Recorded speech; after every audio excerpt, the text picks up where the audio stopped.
sexta jornada de las hablas sobre las hablas andaluzas. En estos días donde hemos conmemorado, hemos celebrado un año más el nombramiento del flamenco como patrimonio de la humanidad. Ahora venimos a debatir, a hablar y a profundizar sobre otro de los elementos identitarios de la cultura andaluza, y lo venimos a hacer como desde hace ya 6 ediciones, más de 6 años, con la pandemia de por medio. Y lo venimos haciendo con las personas más reputadas y con las personas que más cosas tienen que decir sobre nuestras hablas. Hoy nos acompaña Pico, una persona también que tiene, como decía, mucho que decir sobre esto. Aquí a mi derecha está también Victoriano Cancelo, que es el delegado de Cultura, y de algunas cosas más, pero hoy de Cultura. Y le voy a dar la palabra a él para que presente a nuestro primer ponente, ¿no? Espero que disfrutemos de esta jornada, de estos 2 días que vamos a tener de conferencias y de aprendizaje sobre las hablas andaluzas. Y, por supuesto, quiero terminar aprovechando para felicitar y para también agradecer a todas las personas que desde la organización han conseguido que un año más tengamos unas jornadas como queremos que sean, ¿no?, de importancia, y que sigan siendo un referente en esta materia en toda Andalucía.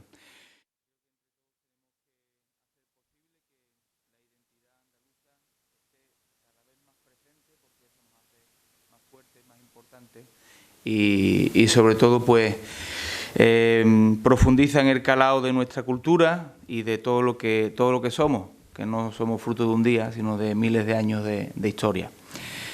También nuestras hablas. Así que, Victoriano, tienes la palabra. Buenas tardes.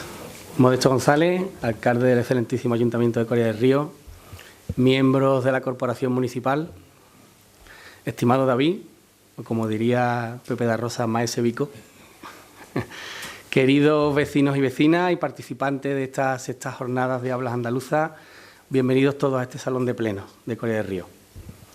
Han transcurrido muchos acontecimientos desde aquel 2017, en el que nos vimos por primera vez en estas jornadas de hablas andaluzas, en el Centro Cultural de la Villa Pastora Soler, con la conferencia inaugural a cargo del catedrático y doctor en Filología, don Antonio Narbona, con su acento tan castellanizado, aun siendo natural de Osuna. En estas 5 ediciones han pasado por estos micrófonos doctores en Filología, como el referido Antonio Narbona, Lola Pons, Ana María Romera, Igor Rodríguez Iglesias, Elena Méndez, Mercedes de la Torre, periodistas como David Hidalgo, Luis Varas, José Luis Aguinaga, y escritores como Antonio García o Gonzalo Grajera, entre otras personalidades. Estas jornadas nacieron con el objetivo de homenajear a uno de los grandes defensores e impulsores del andaluz, don José María Pérez Orozco, con una visión clara de continuidad, siempre con el apoyo de nuestro alcalde y de este ayuntamiento. José María Pérez Orozco, catedrático de Lengua y Literatura, compartió su amistad y su sabiduría con muchos coreanos. Fue durante 10 años profesor del Instituto de Educación Secundaria Rodrigo Caro, aquí en nuestra localidad, director de la 4ª edición de la Bienal de Flamenco y productor de programas de televisión como Caminos Flamencos, El Arriate o Las Andalucías. En su última etapa fue colaborador en los programas de Manu Sánchez, al que llegó de la mano de nuestro querido conferenciante de hoy, David Pastor Vico. Vico es un gran comunicador y docente, experto en ética de la comunicación y en la transmisión de valores. Y como él mismo define en sus redes sociales, destaca su labor como divulgador del pensamiento crítico y la necesidad de un cambio de paradigma filosófico hacia una ética basada en la confianza interpersonal, la responsabilidad y la concepción del animal humano como un todo con la sociedad y no como un individuo solitario, egoísta y fácilmente manipulable. Participa en programas de Canal Sur como Gente de Andalucía y es escritor de libros como Filosofía para desconfiados y Ética para desconfiados. Además, ha organizado conferencias y encuentros como Factor Humano y Morfología del Humor, entre otros, a través de Corchea 69. En los últimos años ha desarrollado su carrera profesional en México, donde a través de las redes sociales y que con tanto énfasis analiza y disecciona, su presencia se está convirtiendo en un gran fenómeno mediático. Así que recibamos con un caluroso aplauso a David Pastor Vico.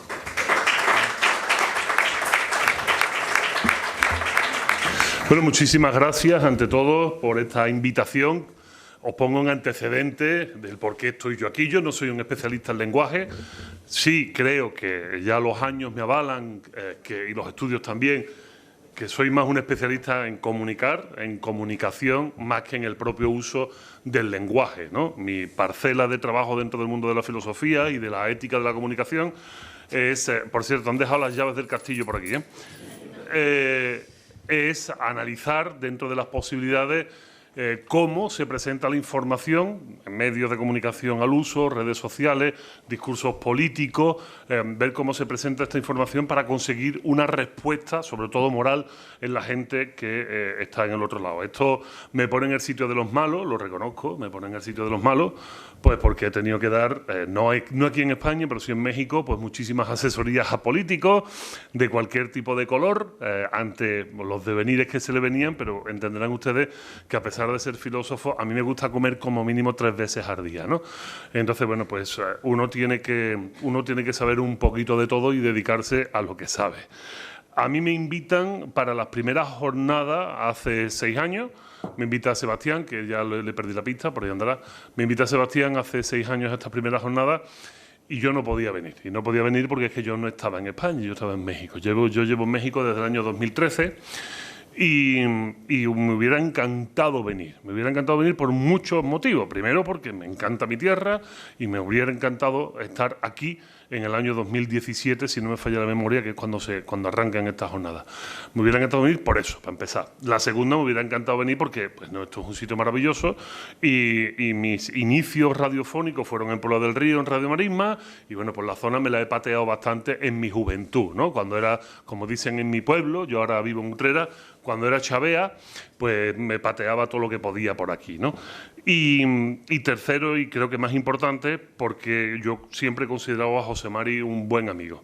Más que un amigo, porque es difícil ser amigo de alguien que es genio y figura hasta el último punto, más que amigo, para mí José Mari era una cuenta pendiente. Yo quiero que ustedes entiendan esto. Como un comunicador, como alguien que ya trabajaba en la Universidad de Sevilla organizando encuentros, organizando cosas, tener a alguien como José Mari sentado todos los días en la venta Bobito en Valencina, pues era un desperdicio. Esto era un desperdicio. O sea, a mí me van ustedes a perdonar, yo quiero decir las cosas como son y además, como no me pagan, pues me siento a gusto y me suelto. Para mí esto era un desperdicio. Tener una persona como José María Pérez Orozco en una venta todos los días, hartándose de botellines con todo lo digno que puede ser eso, ¿no? Pero me pareció un desperdicio porque todavía tenía la cabeza bien amueblada y podía aportar cosas al mundo, ¿no? La sorpresa era que cuando se intentaba mover para algunas cuestiones públicas, pues costaba mucho trabajo. No había forma de meterlo, hasta que encuentro el resorte de hacer jornadas para la Universidad de Sevilla y tener la libertad de ser yo el director académico de estas jornadas. Y cuando les hablo de jornadas, les estoy hablando de encuentros con alumnos donde había un documento que mediaba entre la rectoría de la universidad y yo, siendo yo el firmante y el rector en turno el otro firmante, por el cual, dependiendo de la calidad de los invitados que yo aportaba a mis encuentros, así se le otorgaban más créditos de libre configuración o menos créditos. Para que ustedes sepan, en aquella época, hace ya 20 años, los créditos de libre configuración eran necesarios para poder licenciarte. Así que de repente nos convertimos en una llave de la Universidad de Sevilla para poder hacer los eventos más reputados que se han hecho hasta la fecha. Nosotros, éramos 2 personas en esta gestión, hicimos 33 congresos a nivel internacional en la Universidad de Sevilla, teniendo la oportunidad en los encuentros de morfología del humor de poder traer desde la primera sesión casi hasta la última, fueron 7 ediciones, a José Mari. Ahí fue cuando se pudo. ¿Cómo se trae uno a alguien como José Mari? Primero hablo de él y después nos metemos un poco en la charla, que como les decía, yo no soy especialista en lenguaje, pero sí por lo menos les voy a dar mi apreciación de la otra parte del mundo. ¿Cómo traigo a José Mari? Bueno, pues un amigo común, de hecho aquí hay un amigo de este amigo común, Pisco Lira, de la Carbonería de Sevilla, que era a la sazón el hijo de Paco Lira, con quien se había hecho de la mano la serie de La Riate en Canal Sur Televisión. Me dice, oye, si quieres traerte a José Mari, pues tenemos que ir a la Venta Bobito, ahí tiene la oficina. Así que, bueno, pues nada, cogimos el coche, nos plantamos la Venta Bobito y ahí estaba José Mari. Estuvimos hablando con él y yo lo sentí absolutamente descreído, ¿no? Lo sentí absolutamente descreído. Y lo sentí descreído porque sus avatares personales y profesionales lo habían hecho muy descreído de las instituciones públicas, sobre todo universidad, junta, etcétera, etcétera. No nos metamos tampoco en camisa de once varas. Sin embargo, le dije, no, vente, esto es una cosa que hacemos de manera independiente a la universidad, pero con reconocimiento universitario. Vino y fue una revolución. Chavales que nunca habían escuchado a alguien como José María, porque por edad no les había correspondido ver La Riate o Caminos del Flamenco, no habían tenido la oportunidad de escucharlo ni escucharlo en radio, y que, bueno, a lo mejor con suerte habían sido alumnos aquí en Coria de él, pero la mayoría eran alumnos que desconocían a este personaje. Créanme que cuando subía al escenario, pues todo el mundo se lo tomaba un poco a chufla. ¿Por qué? Pues porque era un señor que ustedes ven que era el espíritu de la golosina, un señor flacucho, delgaducho, con su gorrilla siempre puesta, con un aspecto más bien de aparcero, ¿sabes? Alguien que, bueno, pues tú no podías imaginarte que ese señor que se sentaba allí, que tenía una voz más honda que la mía, era un catedrático de instituto como una cátedra, y que cuando empezaba a hablar no hablaba sino que pontificaba, ¿no? Y además lo llevamos para hablar de humor, que él me decía, Vico, esto es de las cosas más difíciles que hay, que el humor, me decía José Mari, es una cosa muy seria, el humor es una cosa muy seria. Y entonces yo le dije, sí, la primera conferencia que le pedimos fue, el humor es una cosa muy seria, pero además quiero que lo hagas desde el andaluz. ¿Por qué el humor se asocia al andaluz? ¿Por qué el humor tiene estas connotaciones en relación al andaluz? No tanto porque nos toman a chiste fuera o cuando pasamos desde Peñaperro para arriba nos dicen que era andaluz, cuéntame un chiste. Nos hace una puta gracia del demonio. Pero además él contó un chiste sobre esto. O sea, es que él contó el chiste allí, ¿no? Yo jamás me atrevería a reproducirlo porque no tengo ni el aje ni la sabiduría que él tenía, ¿no? Pero sí es importante que recabemos ahora, como decía Friedrich Nietzsche, perdónenme, pero la cabra siempre tira al monte, ¿eh? Yo soy filósofo y mis referencias van a ser fundamentalmente de filósofos y de grupos de heavy metal, pero me voy a ir a los filósofos por ahora. Decía Friedrich Nietzsche que la potencia intelectual del ser humano, si ha de medirse por algo, será por su sentido del humor. Porque el sentido del humor requiere de inteligencia. Y esto es verdad. Con los años uno aprende que, a pesar de tratar con tantos filósofos, cuando cuentas un chiste bueno, no un chiste malo, cuando estás relajado tomándote un café y le cuentas un chiste a otro filósofo y tú sabes que el chiste es bueno, que así te lo refrendan las 18.000 veces anteriores que lo has contado, que la gente le ha hecho gracia, ¿sabes? Y como esto que acabo de hacer, ¿no? Cuando resulta que el filósofo no se ríe, no será tan listo, no será tan listo. Y que lo primero que hay que hacer es reírse de uno mismo, y José Mari era una persona que era capaz de reírse de sí mismo hasta por las esquinas, ¿no? De él, de su vida, de sus trayectorias no profesionales, pero sí anecdóticas, que tiene muchas, dolorosas o no. Y al final José María Pérez Orozco se convirtió en un paladín de la defensa del andaluz en mis congresos. Y no solo eso, mis congresos, que eran de humor, por supuesto, pues llevé a Manu Sánchez. Llevé a Manu Sánchez en un momento en el que empiezo a trabajar con él. En la 2 de Televisión Española, en un programa que se llamaba Colgados con Manu, un programa en el que yo empiezo a foguearme en la televisión. Y le digo a Manu, oye, tío, aquí hay un personaje que tienes que rescatar, hazme el favor de rescatarlo, ¿no? Al principio le costó por una razón muy sencilla y ustedes lo entenderán. El director del programa era Tomás Sumer y en ese momento él no era el director del programa, con lo que cuando salió el nombre de José María Pérez Orozco, por alguna razón que yo desconozco o intuyo y no quiero contar, pues no le hizo gracia a nadie en Canal Sur que se llevara a José María Pérez Orozco. Pero en cuanto Manu Sánchez fue el director de sus propios programas, por aquella puerta apareció José María Pérez Orozco y de repente todo el mundo empezó a decir no ni nada. ¿Verdad que sí? Hasta que José Mari no nos lo explicó, no nos explicó aquello de la triple negación, nadie decía no ni nada. Y ahora resulta que hay hasta un podcast de filosofía que hace mi amiga Raquel que se titula No ni nada. Entonces, bueno, pues no quiero reducir toda la trayectoria de José Mari a eso. Sí que he hecho en falta algunas cosas. Yo sé de buena tinta, porque él me lo dijo, que había por ahí un libro suyo de copla flamenca, la recolección más amplia que se ha hecho en la historia del andaluz de copla flamenca, que lo editó la Junta de Andalucía, y yo no he sido capaz de encontrar el libro. Si alguno de ustedes sabe dónde está el libro o tiene una copia, o podemos ir a algún sitio de la Junta de Andalucía a partir cristales, lo mismo, con suerte podremos encontrar un libro, pero bueno, parece que todavía hay fuerzas allí en aquella casa que hace que los libros estén metidos en algún almacén, seguramente en los bajos de la calle Levier.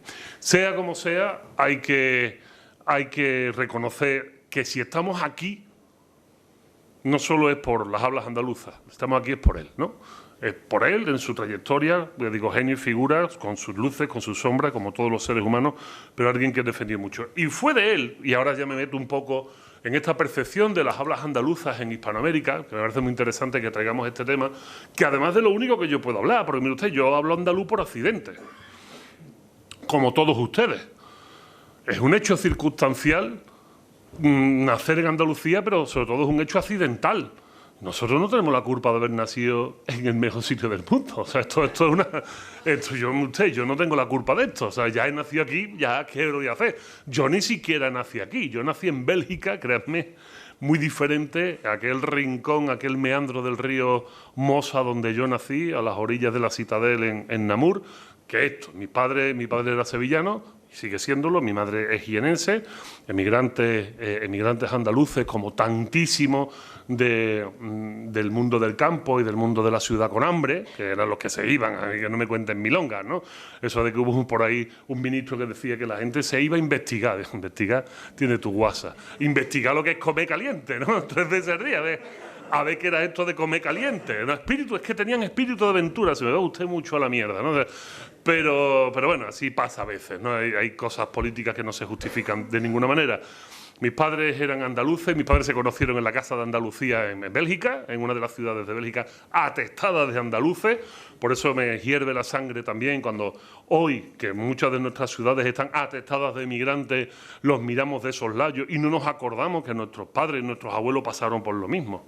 Y que también vivían en guetos, estas otras. No vives en guetos porque quieres vivir rodeado de los tuyos, sino que lamentablemente el sitio donde van los tuyos es el sitio más barato de la ciudad. No es porque, hombre, a cualquier inmigrante le encantaría vivir en Simón Verde. Eso está clarísimo. En la calle Ciaurri es posible. Pero ya me explicarán ustedes cómo vives en la calle Ciaurri si vienes en una patera.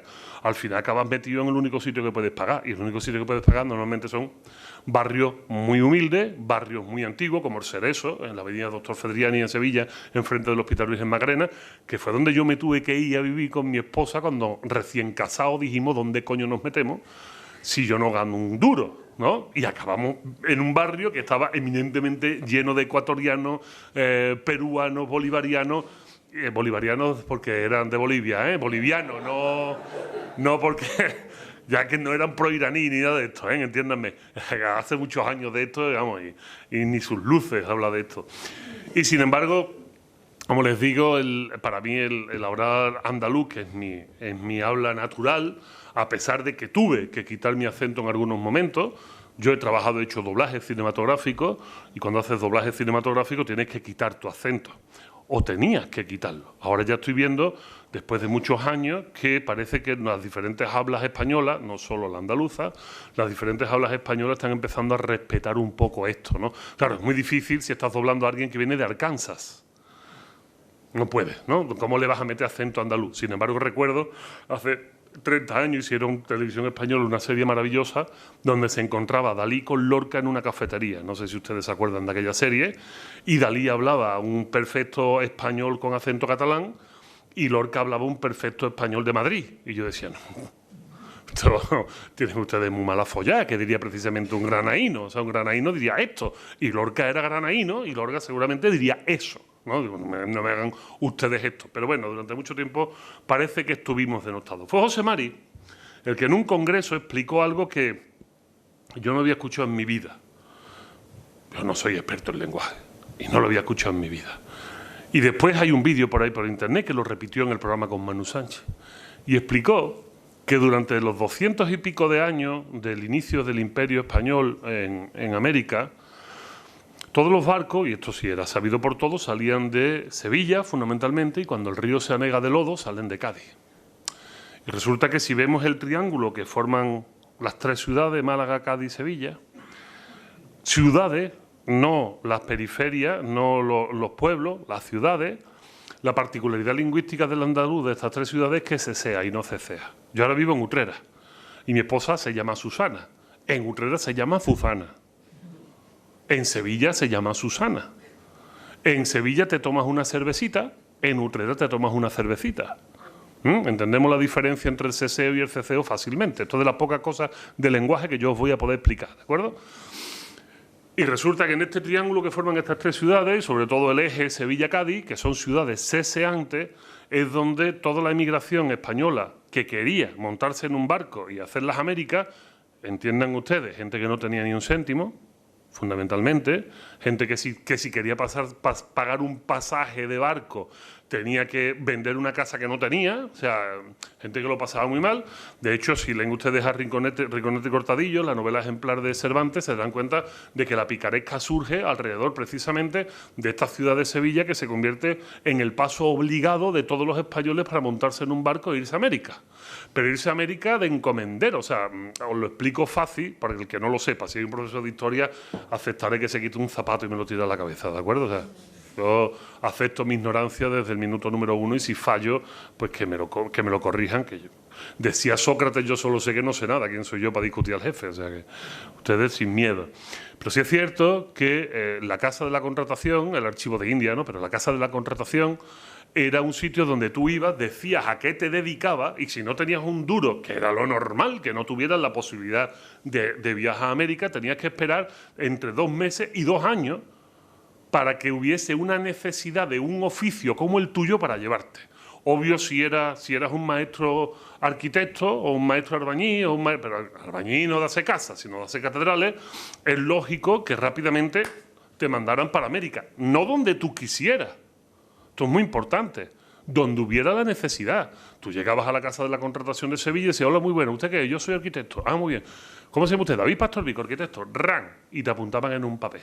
Y tú sabías que cada X tiempo tenías que ir. La gente, ¿dónde esperaba la gente? Esto es muy bonito. La gente esperaba en las gradas que es la Catedral de Sevilla.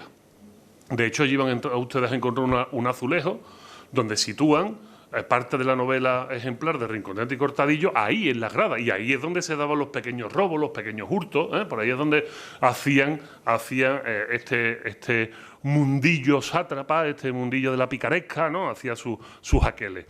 ¿Qué significaba esto? Pues si tú venías de Oviedo y eras un tío muerto de hambre de Oviedo, después de atravesar España entera con todos los peligros que aquello tendría y llegaba a Sevilla, pues tenías en la cara marcado a fuego de que eras de fuera. Y si te tenías que pegar de entre 2 semanas y 2 años en Sevilla, pues lo que tú querías era pasar desapercibido lo máximo posible. Y Sevilla ya era ceseante en aquella época. De tal manera que la forma de pasar desapercibido, ¿cuál era?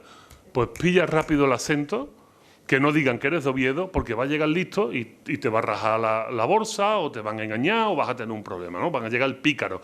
Guzmán de Alfarache nos habla del mundo del pícaro, o sea, ya saben ustedes que hay mucha literatura en esa época alrededor del mundo de la picaresca. Había que aprender a hablar andaluz, para mimetizarte el andaluz de ese sitio, que era Sevilla en este caso, la Sevilla ceseante, y te mandaban a donde hubiera. Señor David Pastor, salía allí, hay puesto para usted para trabajar en la nueva Catedral de México. Y yo decía, no, hombre, es que mi hermano está en la Catedral de Lima, en el Perú. No, usted se jode, usted no puede pagar el billete, usted se va a México.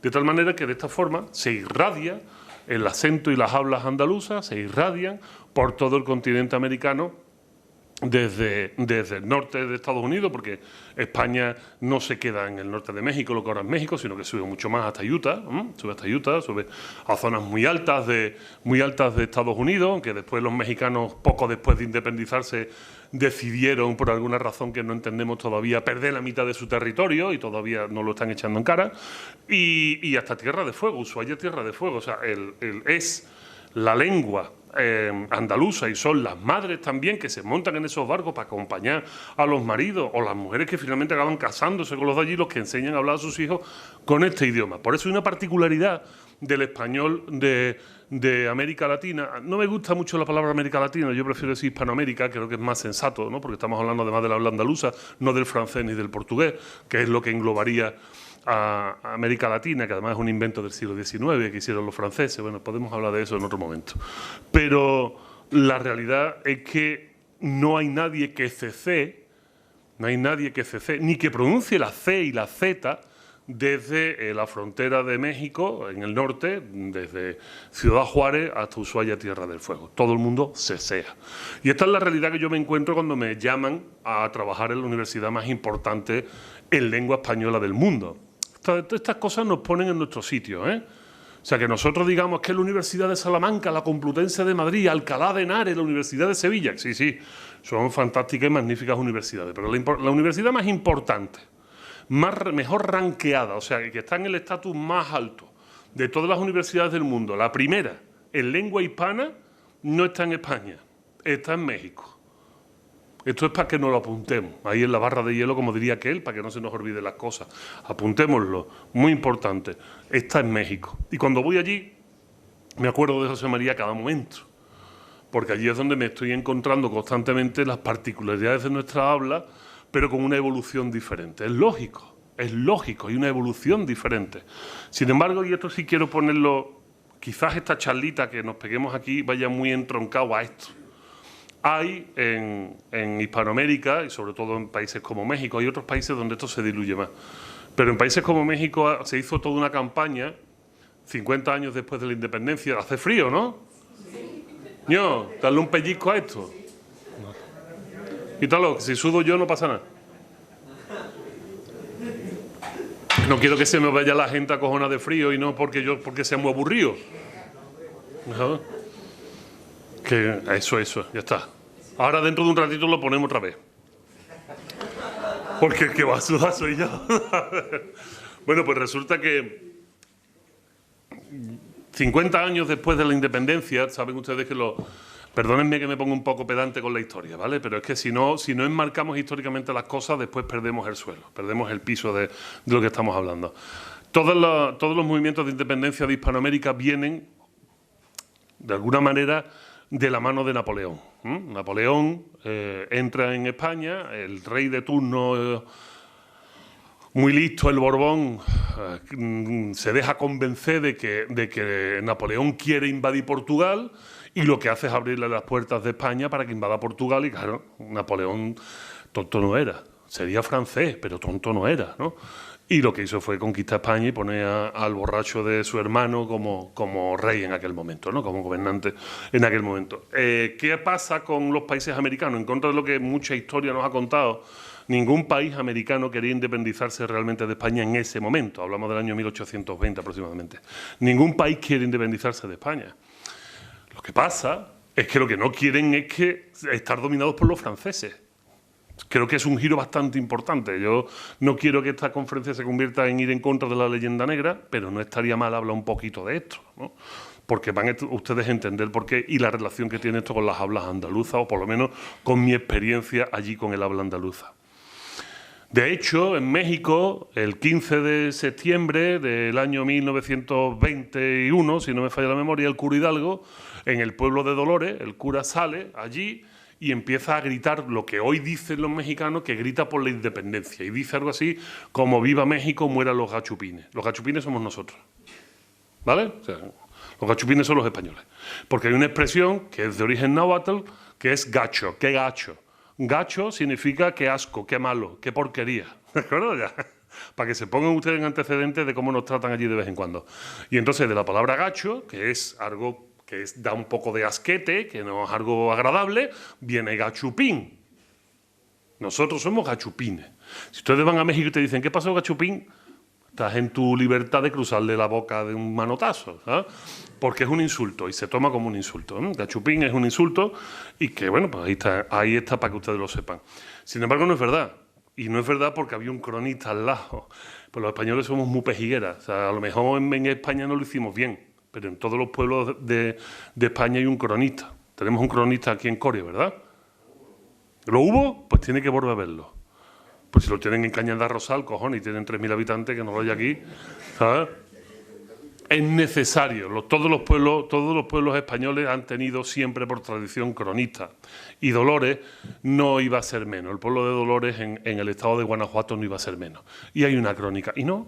Precisamente lo que dijo el cura Hidalgo fue: viva el rey legítimo, abajo el rey usurpador, viva la Virgen de Guadalupe. Esto fue lo que gritó el cura Hidalgo en la noche que hoy en día celebran los mexicanos, la noche del 15 al 16, como el grito de la independencia. Ese fue el grito que dio el cura Hidalgo. O sea que cuidadito con lo que nos venden después, porque después España es, creo, que el único país que ha comprado la versión de la historia que han contado sus enemigos. Que esto es muy interesante. O sea, la expresión que nosotros hemos comprado es la de los enemigos. No es la nuestra, ni es ni siquiera una historia neutra, si es que puede haber algún país neutro. No. Hemos comprado la historia de nuestros enemigos. ¿Quiénes eran los enemigos? Pues a la sazón teníamos 3. Inglaterra, Francia y Holanda. Estos 3 países eran los países que, no pudiendo ganar, en el caso de los británicos, digan lo que digan, los Armada Invencible, no fue como nos lo cuentan, y después hubo muchas batallas que ganaron los españoles. Los ingleses nunca fueron capaces de ganar una batalla en firme, y si no, que se lo pregunten a Blas de Lezo, si quieren un día hablamos de Blas de Lezo, era que divertida esta historia. Y sin embargo sí nos ganaron la batalla de la comunicación, de la publicidad, de la propaganda. La ganaron tan bien que la hemos comprado nosotros. Las hemos comprado nosotros. Y nosotros ahora resulta que llega el presidente en turno, que no es más que un populista que se hace llamar de izquierda, y lo primero que ha hecho es eliminar la sanidad de los pobres, de 70 millones de pobres. No veo yo que eso sea alguien de izquierda. Perdónenme, o sea, yo que lo mismo que soy tonto yo y la izquierda es otra cosa, pero tú no puedes llegar al poder y eliminar el acceso a la sanidad a 70 millones de personas o el acceso a las guarderías para estos 70 millones de personas. Eso fue lo que hizo Andrés Manuel López Obrador, a la sazón ahora mismo el presidente de México, nada más que llega al gobierno, ¿no? Entonces, ¿qué sucede con todo esto? Que durante mucho tiempo, sobre todo el periodo en México, que es lo que a mí me compete, que va desde Benito Juárez hasta antes de ayer, es el tiempo en el que se intenta encumbrar la historia de México, se reescribe la historia, igual que pasó aquí en España con Franco. Franco pilló un personaje que era un mercenario, que era el Cid Campeador, que era un mercenario que luchaba para unos o luchaba para otros, que no era más que un mercenario, y lo convierte en un héroe. Y lo convierte en un ídolo de la patria y nos pone unas estatuas de puta madre porque los huevos del caballo del sí. O sea, que en el fondo, perdónenme, esto es una manipulación de la historia, porque las historias contadas por las naciones no son historias, son mitos. Y el mito no significa que una cosa sea mentira, significa que es una construcción simbólica que hacen los países, que hacen las naciones para construir su identidad. Y esto no significa que sean exactamente falsas. ¿No se atienen a la historia? No se atienen a la historia. Pero son falsas. Tampoco hay que juzgarla por ahí. No hay que juzgarlo porque no es una verdad histórica, es un mito, es una mitología, ¿de acuerdo? Como que resulta que en Santiago de Compostela está enterrado Santiago. Pues resulta que dicen uno que es o un romano que andaba por allí o un perro. Eso, sí, no lo digo yo. Pero claro, como no quieren abrir allí, no, eso no se abre. Ábrelo. No, esto es Santiago ahí, desde hace 2000 años ahí enterrado. Y hombre, claro, lo que tú digas, ¿sabes? La realidad es eso, ¿no? Que las interpretaciones son míticas. ¿México qué sucede? Benito Juárez, como ustedes saben, fue un presidente que estuvo 15 años en México. De los 15 años de gobierno, 10 estuvo dándose de hostias. Y hay una cosa muy interesante. Esto quizás ustedes no lo sepan, pues yo se lo cuento. Sí es cierto que cuando los españoles llegan a lo que hoy es México, en aquel momento no era México, en aquel momento era todo un grupo de culturas que además luchaban entre ellas de una manera feroz. Los aztecas, los que llamamos aztecas no se llamaban aztecas, eran mexicas. Los mexicas llevaban en el Valle de México solo 200 años. Los mexicas nos llevaban allí 3000 años, ¿no es verdad? Si hay civilizaciones de 3000 años de antigüedad en Mesoamérica, claro que las hay, pero no son los mexicas. No son lo que hoy llamamos el país azteca. Es que México nunca fue el país azteca. Los aztecas, los mexicas, eran una población de unos 300.000 o 250.000 habitantes, una población muy reducida que estaba en el Valle de México y que venía de Estados Unidos, de Utah precisamente. De ahí venían, no eran propios ni originarios. Cuando llega Hernán Cortés, se da cuenta que todo el mundo le tiene mucho miedo a los mexicas y que los mexicas eran un pueblo que dominaba por encima de todo a todos los pueblos de alrededor, pero a fuego y a matanzas, ¿no? Y cuando hablo fuego y matanzas, el pueblo de al lado, los tlaxcaltecas, que eran otra cultura, aunque hablaran el mismo idioma, hablaban el náhuatl, esta cultura tenía que entregar a tanta gente para ser sacrificada que no iba a durar más de 50 o 60 años. Porque no eran capaces de parir tantos niños como gente mataban los mexicas. Porque los mexicas creían que el sol se mantenía arriba en el cielo gracias a que matábamos a gente. Pero matarle, sacarle el corazón y ritos caníbales culturales. O sea, no era un canibalismo de alimentación. Era ritual, ¿de acuerdo? O sea, no se alimentaban a base de comer carne humana, sino que era ritual, comer el corazón, comer otras partes del cuerpo, y de hecho uno de los platos más famosos de México hoy en día, que es el pozole se hacía con cabezas humanas, ¿de acuerdo? Por suerte lo sustituyeron por carne de cerdo, cosa que yo agradezco mucho, ¿no? Porque he comido mucho pozole el tiempo que he estado viviendo en Ciudad de México. ¿Qué sucede? Bueno, pues cuando llega Hernán Cortés, lo que hace simplemente, Hernán Cortés llega con 400 desarrapados. 400, ¿vale? 400, no hay más. Y Tenochtitlán, lo que es la Ciudad de México, según dicen, podían llegar a tener 300.000 habitantes, no muchos más de 300.000, tampoco daba para más. ¿Qué es lo que se da cuenta? Se da cuenta de que todos los pueblos de alrededor están hasta las narices de esta gente, pero entre ellos no han sido capaces de unirse para atacar a los mexicas. Y él lo que hace es eso. Él lo que hace es convencer a estos pueblos para unirse. De hecho, el señor Cortés solo va con 400 hombres.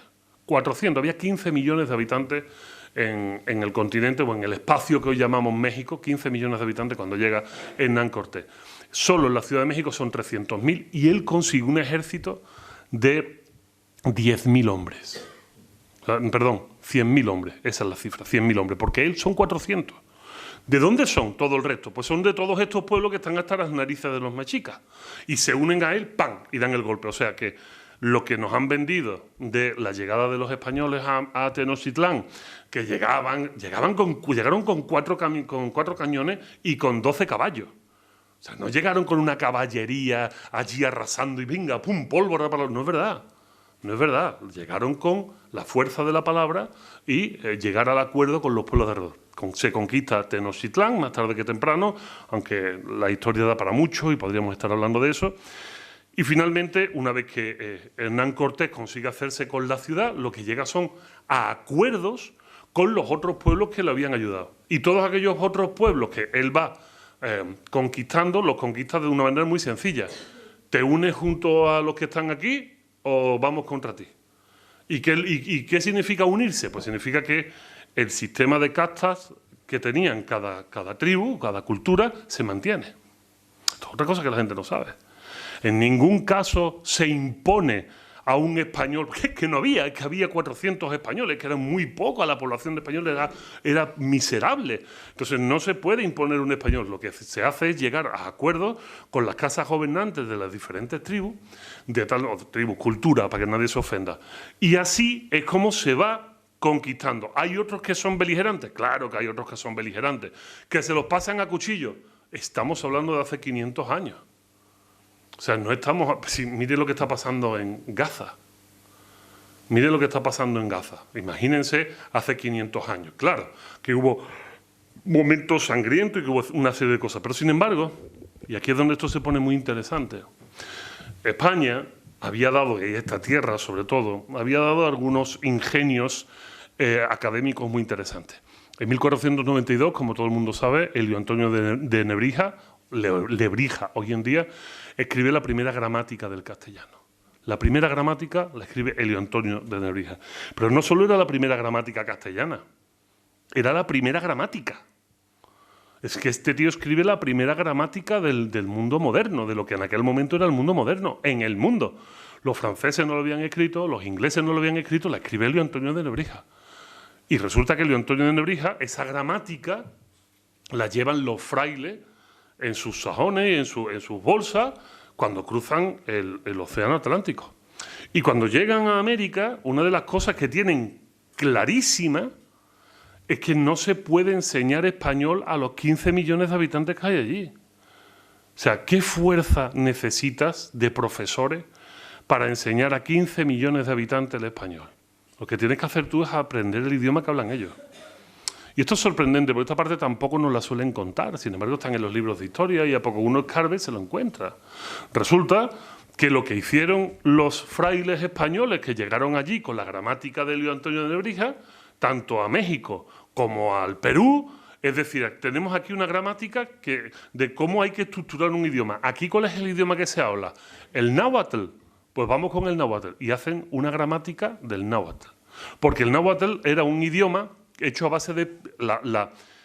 La escritura eran pictogramas. Y ellos se sientan, empiezan a estudiar el idioma y convierten el idioma náhuatl en nuestro alfabeto latino, para que se pueda leer, porque es que el suyo no se podía leer, eran pictogramas, no se podía leer. Y eso lo hacen en México, pero es que también lo hacen con el quechua, que es el idioma dominante en el cono sur. Y resulta que las 3 primeras gramáticas del mundo son española, náhuatl y quechua. Los ingleses tardaron 200 años en escribir su primera gramática.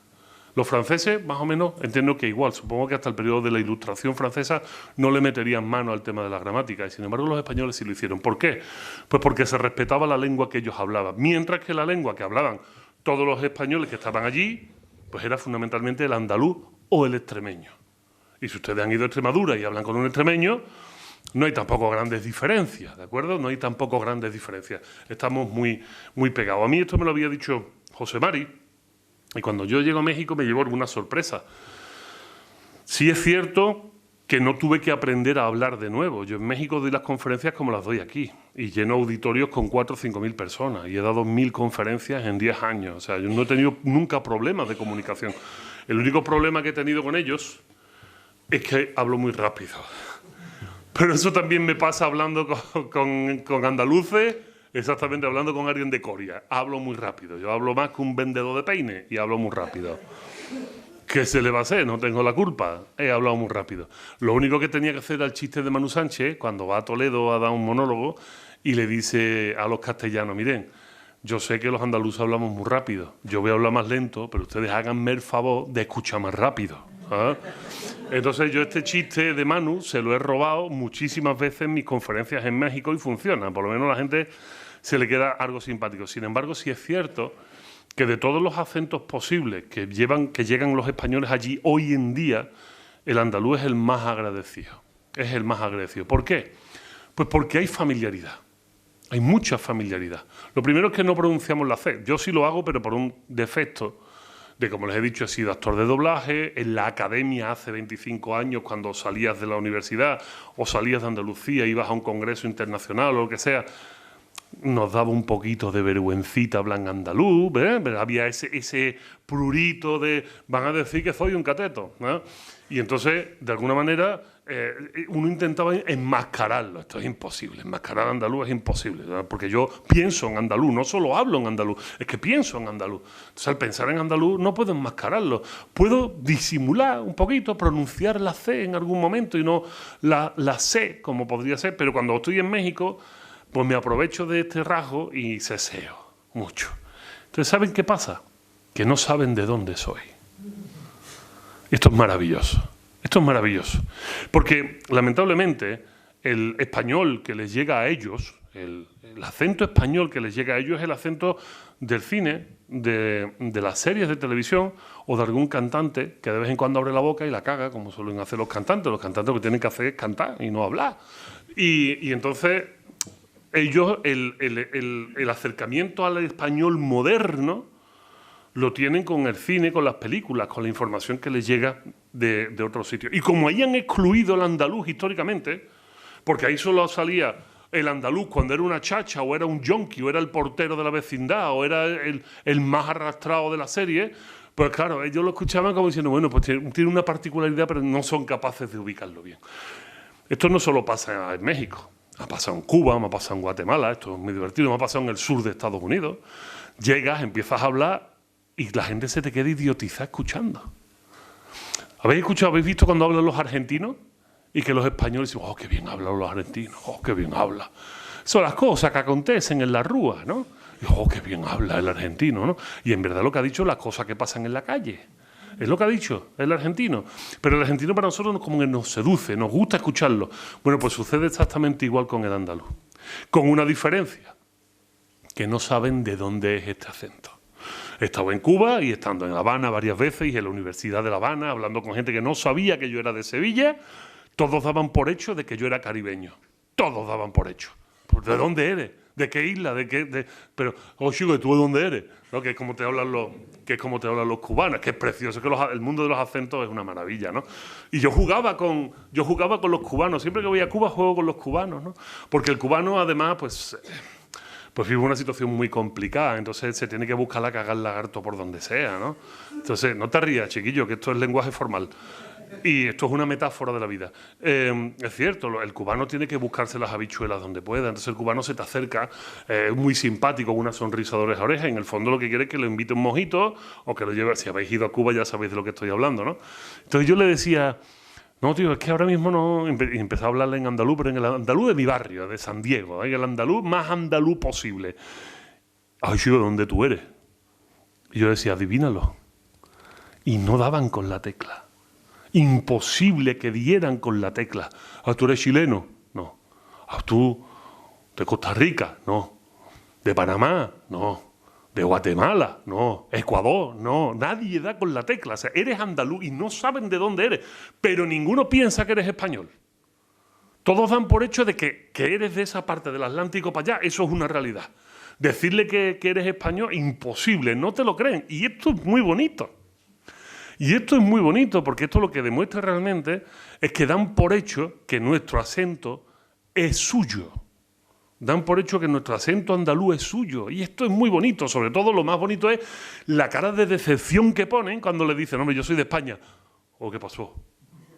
Claro, me acuerdo que a un cubano le dije, tío, yo soy de Sevilla. Y entonces me dijo una de las cosas más bonitas que he escuchado nunca. Me dijo, entonces somos primos, muchachos. Sí, ay, yo conozco Kai. Y es una cosa. Y claro, por supuesto, le invité un mojito, que es lo que él quería, y ya está, ¿no? Pero sí es cierto que es bonito cuando hay una apropiación de tu lenguaje, de tu habla, y el otro ni siquiera sabe de dónde eres. Sin embargo, en México no ha sido tan fácil. ¿Por qué? Porque si el cubano entiende que la leyenda negra es lo que es, porque además su independencia fue en 1898, y además ellos sienten mucho esa independencia porque saben que hubo una manipulación brutal por parte de Estados Unidos, del señor Hess y toda esta historia que, véanse Ciudadano Kane y entenderá de qué va la película, ¿no? O sea, ellos saben perfectamente que lo que se montó fue un ardid para echar a los españoles y que entraran los americanos de soslayo y montar allí burdeles y casinos y cosas de este estilo. Sin embargo, en México, el golpe de la historia contada a su manera, del mito de la hispanidad, pues ha hecho mucho daño. Y entonces cuando eres, como es mi caso, un personaje público que habla con tu idioma, que cuenta las cosas así con mi habla, y al final descubren que eres español, pues he tenido problemas algunas veces. No quiero decir que esto sea, que es que todos los mexicanos son así. Claro que no, hay 126 millones. De hecho, todos aquellos mexicanos del mundo de la academia, del mundo de la cultura o del mundo del dinero, esto es muy importante, en el mundo del dinero, que yo les he dicho, no, yo soy español, entonces cambia su perspectiva. Porque todos de alguna manera han ido a España o tienen un abuelo o tienen un primo que llegó con la guerra, con el exilio, o en otras generaciones ya ha habido españoles, a pesar de que hablen de la independencia, los españoles no hemos dejado de ir a México jamás. De hecho, hay una población flotante solo en la Ciudad de México de más de 100.000 españoles. Ahora mismo hay 100.000 españoles en México. O sea, es el país donde hay más españoles. Más, ahí estamos todos metidos, ¿no? Entonces, sigue estando nuestra presencia muy fuerte. Sin embargo, el español, que somos muy puñeteros, porque es que somos muy puñeteros, cuando estamos allí, verás, esto que voy a decir a lo mejor me arrepiento. Quizás no seamos, estoy pensando sobre la marcha con ustedes, quizás no seamos tan puñeteros, quizás sea un poco el signo de nuestra forma de entender la migración y los viajes. En los años 60, 70, cuando los españoles iban a Europa, lo primero que hacían era fundar la Casa de España o la Casa de Andalucía. En la Casa de Andalucía se conocieron mis padres, ¿no? Fundaban la Casa de Andalucía y había giras, quien haya sido inmigrante lo sabe, cuando llegaban las fiestas, cuando llegaba la Navidad, pues aparecía Juanito Valderrama por allí, y aparecía uno y otro y cantaba, ¿no? Y cantaba la del emigrante. Ustedes saben que la canción del emigrante no era del emigrante, ¿verdad? Era del exiliado. Lo que pasa es que tuvo que cambiar la palabra y entonces Franco lo invitó al Pardo y le obligó a cantarla 6 o 7 veces seguida porque le encantaba, ¿no? ¿Se imaginan ustedes? ¡Uf, qué mal rato tuvo que pasar! Diciendo que no se entere nunca del título original de esta canción, ¿no? Pero sí como les digo, cuando llegamos los españoles, por lo menos los que somos ahora, los que llegamos ahora, España ha pasado en los últimos años por unas situaciones tan de ruptura de la unidad del territorio, que esta ruptura de unidad del territorio, que a mí, perdónenme, me importa un pito. Empezamos, ¿vale? ¿De acuerdo? O sea, esto no es un discurso político, yo no voy a hablar de catalanes ni vascos. Ahora mismo, para lo que voy a decir, esto no me importa. Después yo tendré mi opinión o no tendré mi opinión y me lo podéis preguntar o no, pero esto no me importa. Yo quiero explicaros el marco. Y el marco es que los españoles, cuando emigramos, vamos buscando una afinidad que no es por nacionalidad, sino es por autonomía. Esto es muy diferente. Mientras que antes los españoles buscaban la Casa de España y ponían la Casa de Andalucía o de Extremadura, pues porque era el cantón de donde salía la carne. O sea, perdónenme, o sea, la ganadería que nutrió Alemania, que nutrió Bélgica, que nutrió Francia, que nutrió Inglaterra, no salían del País Vasco ni de Cataluña, salían de Extremadura y salían de Andalucía. No salían de otro sitio. ¿Por qué? Bueno, pues ya saben ustedes la historia y no hace falta contarlo. Pero aquí era mejor emigrar que seguir quitándote el hambre a hostias. Entonces te ibas. Ya está. Esta es nuestra realidad, la de mi familia y la de muchas familias seguramente de Coria, de toda la zona del Bajo Guadalquivir, etcétera, etcétera, etcétera. Pero hoy en día no. Hoy en día no hay ese sentido de los españoles y no sé qué. No hay. Y cuando vas a México y por curiosidad vas buscando la Casa de España, le existe la Casa de España, pero ¿saben qué? La regentan mexicanos. Es un club donde va solo gente de dinero mexicana. Y la comida es española. O sea, porque da estatus. Porque para la gente con dinero da estatus. La comida es española. Pero no hay ni un español ahí. Y hay un hospital español. Es uno de los hospitales más caros de México. Está en la zona de Polanco y tiene un escudo de España, vamos, más grande que el del Sevilla en el Sánchez Pizjuán. Enorme el escudo de España que hay allí. Pero no hay españoles, no hay médicos españoles, no hay personal español, se llama el Hospital Español. No hay nada de españoles allí. Está la Casa de Asturias, no hay asturianos. Los españoles nos hemos difuminado, nos mezclamos. Yo creo que también pasó así durante mucho tiempo. Y lo que hacemos los españoles es que nos mestizamos, nos mezclamos. Y por mucho que vayas buscando españoles allí, te los encuentras, pero no están juntos. Yo estoy casado con mexicanas. Y todos los españoles y españolas que me he encontrado allí, sus parejas eran mexicanos. No nos casábamos entre nosotros, sino que nos hemos casado con otros. Aún así, nunca he tenido problemas por el acento. Aún así, los problemas y los rechazos que sí me encontraba aquí en España, porque mi faceta pública, yo tengo 47 años, pero yo llevo los medios de comunicación desde los 18, 19 años que empecé haciendo radio, empecé a hacer televisión con 22, 23 años, me moví ya en su momento por toda España, y os estoy hablando de hace varios años, y sí podías sentir cierta situación extraña con respecto a tu propio acento, ¿no? Y a lo mejor es cierto que uno llegaba hasta autocensurarse, porque decías tú, oye, saben que soy andaluz, y teníamos un poco un sentido de, bueno, no sé, de catetos, no sé cómo decirlo. Dentro del mundo de la academia, siempre, de la academia moderna, siempre nos hemos sentido un poco desprestigiados. De repente vas a América y no sucede eso. Vas a América y los andaluces estamos en las universidades. Uno de mis grandes amigos en México es sevillano, por error nació en Huelva, pero después se crió en Sevilla, ¿no? igual que yo por error nací en Bélgica y después me crié en Sevilla. ¿Qué culpa tengo yo, no? Mis padres así lo quisieron. Él es uno de los mejores profesores que hay ahora mismo, catedráticos que hay ahora mismo de matemáticas en la UNAM. Y además publica en las universidades más importantes del mundo en lengua hispana y anglosajona. Y tú lo escuchas hablar y no ha perdido el acento. Y yo no he perdido el acento. Y pasó una cosa muy curiosa, fíjense hasta qué punto el español, no el español, sino el andaluz, gusta que cuando yo empiezo a publicar mi libro, mi primer libro, lo publico en la editorial Planeta, que ya es decir, oye, tío, publica en Planeta, está de puta madre, ¿no? O sea, y más un filósofo, entiendan ustedes, los filósofos venden 1000 libros y montan una fiesta que dura 3 años, porque ningún filósofo es capaz de vender más de 100 libros. Y yo cuando Planeta decide comprar mi libro, la primera edición de mi libro fueron de 10.000 ejemplares, que yo decía, estos tíos están locos. Estos tíos están locos, van a utilizar mi libro para aquelarres, ¿no? Porque esto no... Y resulta que el libro ahora mismo va por la 7ª edición en México, o sea, imagínense la locura. Y entonces pasó una cosa preciosa, fíjense.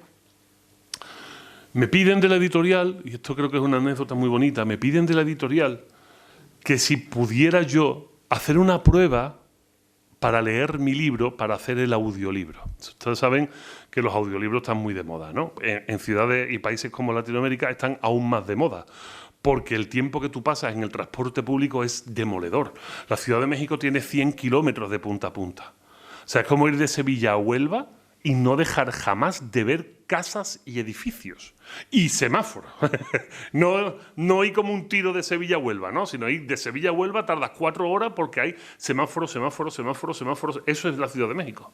La Ciudad de México son 25 millones de habitantes, para que nos hagamos un poco la idea de cómo es la ciudad. Y entonces la gente escucha muchísimo el audiolibro, es algo que les gusta mucho, les encanta, porque vas conduciendo, vas oyendo.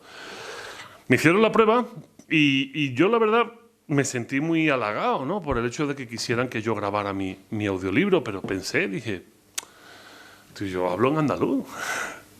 ¿Cómo les grabo el audiolibro? Yo había dado cursos de doblaje en España. A mí Emilia Domínguez, que es la mejor dobladora que hay en Andalucía, fue mi profesora de doblaje. Una mujer que tiene una voz increíble, que ha doblado, por ejemplo, a Bette Davis, imagínense, ¿no? O sea, es una cosa espectacular, ¿no? Y a mí me enseñó a hablar en perfecto castellano, ¿no? Una cosa que... porque el doblaje así lo meritaba.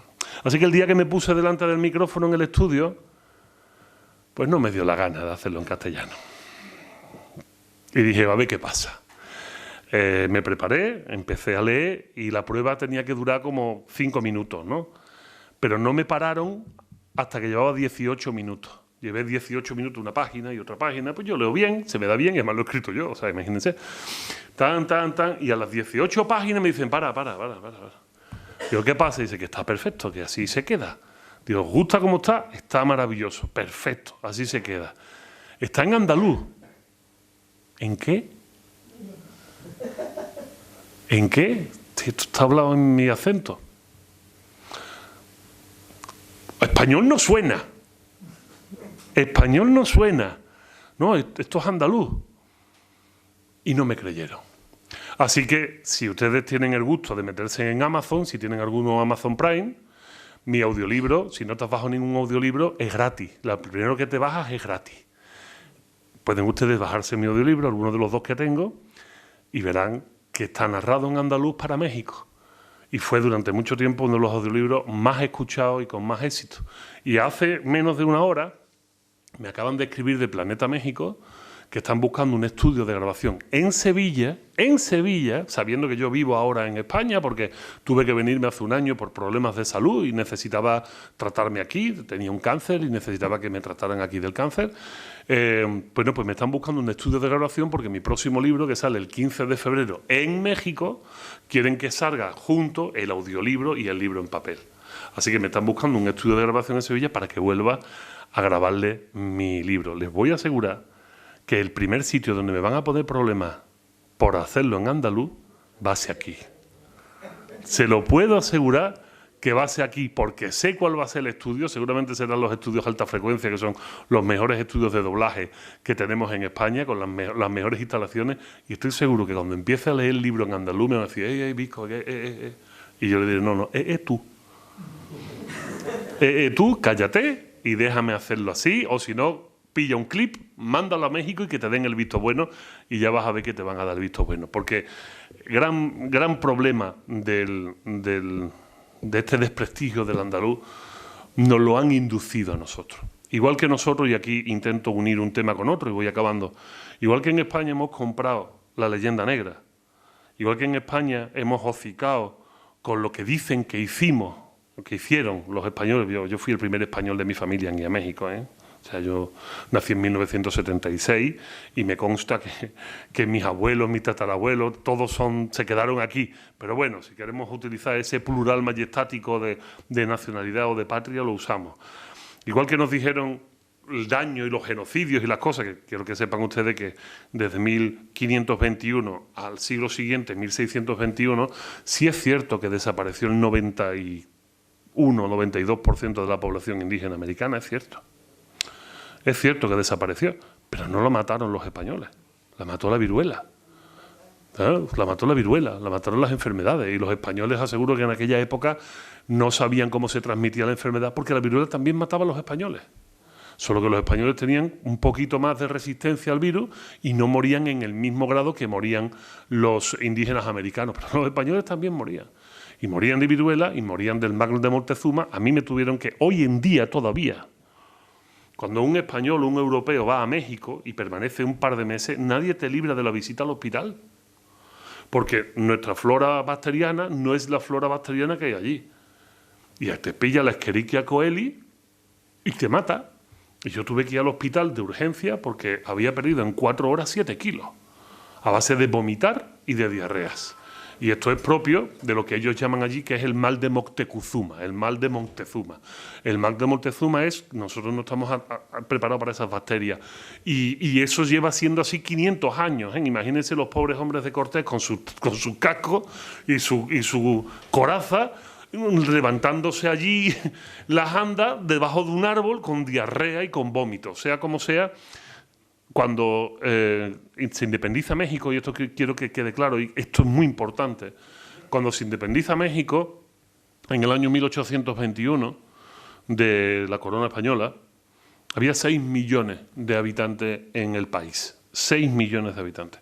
De esos 6 millones, solo 2 hablaba español, andaluz. Los otros 4 hablaban náhuatl.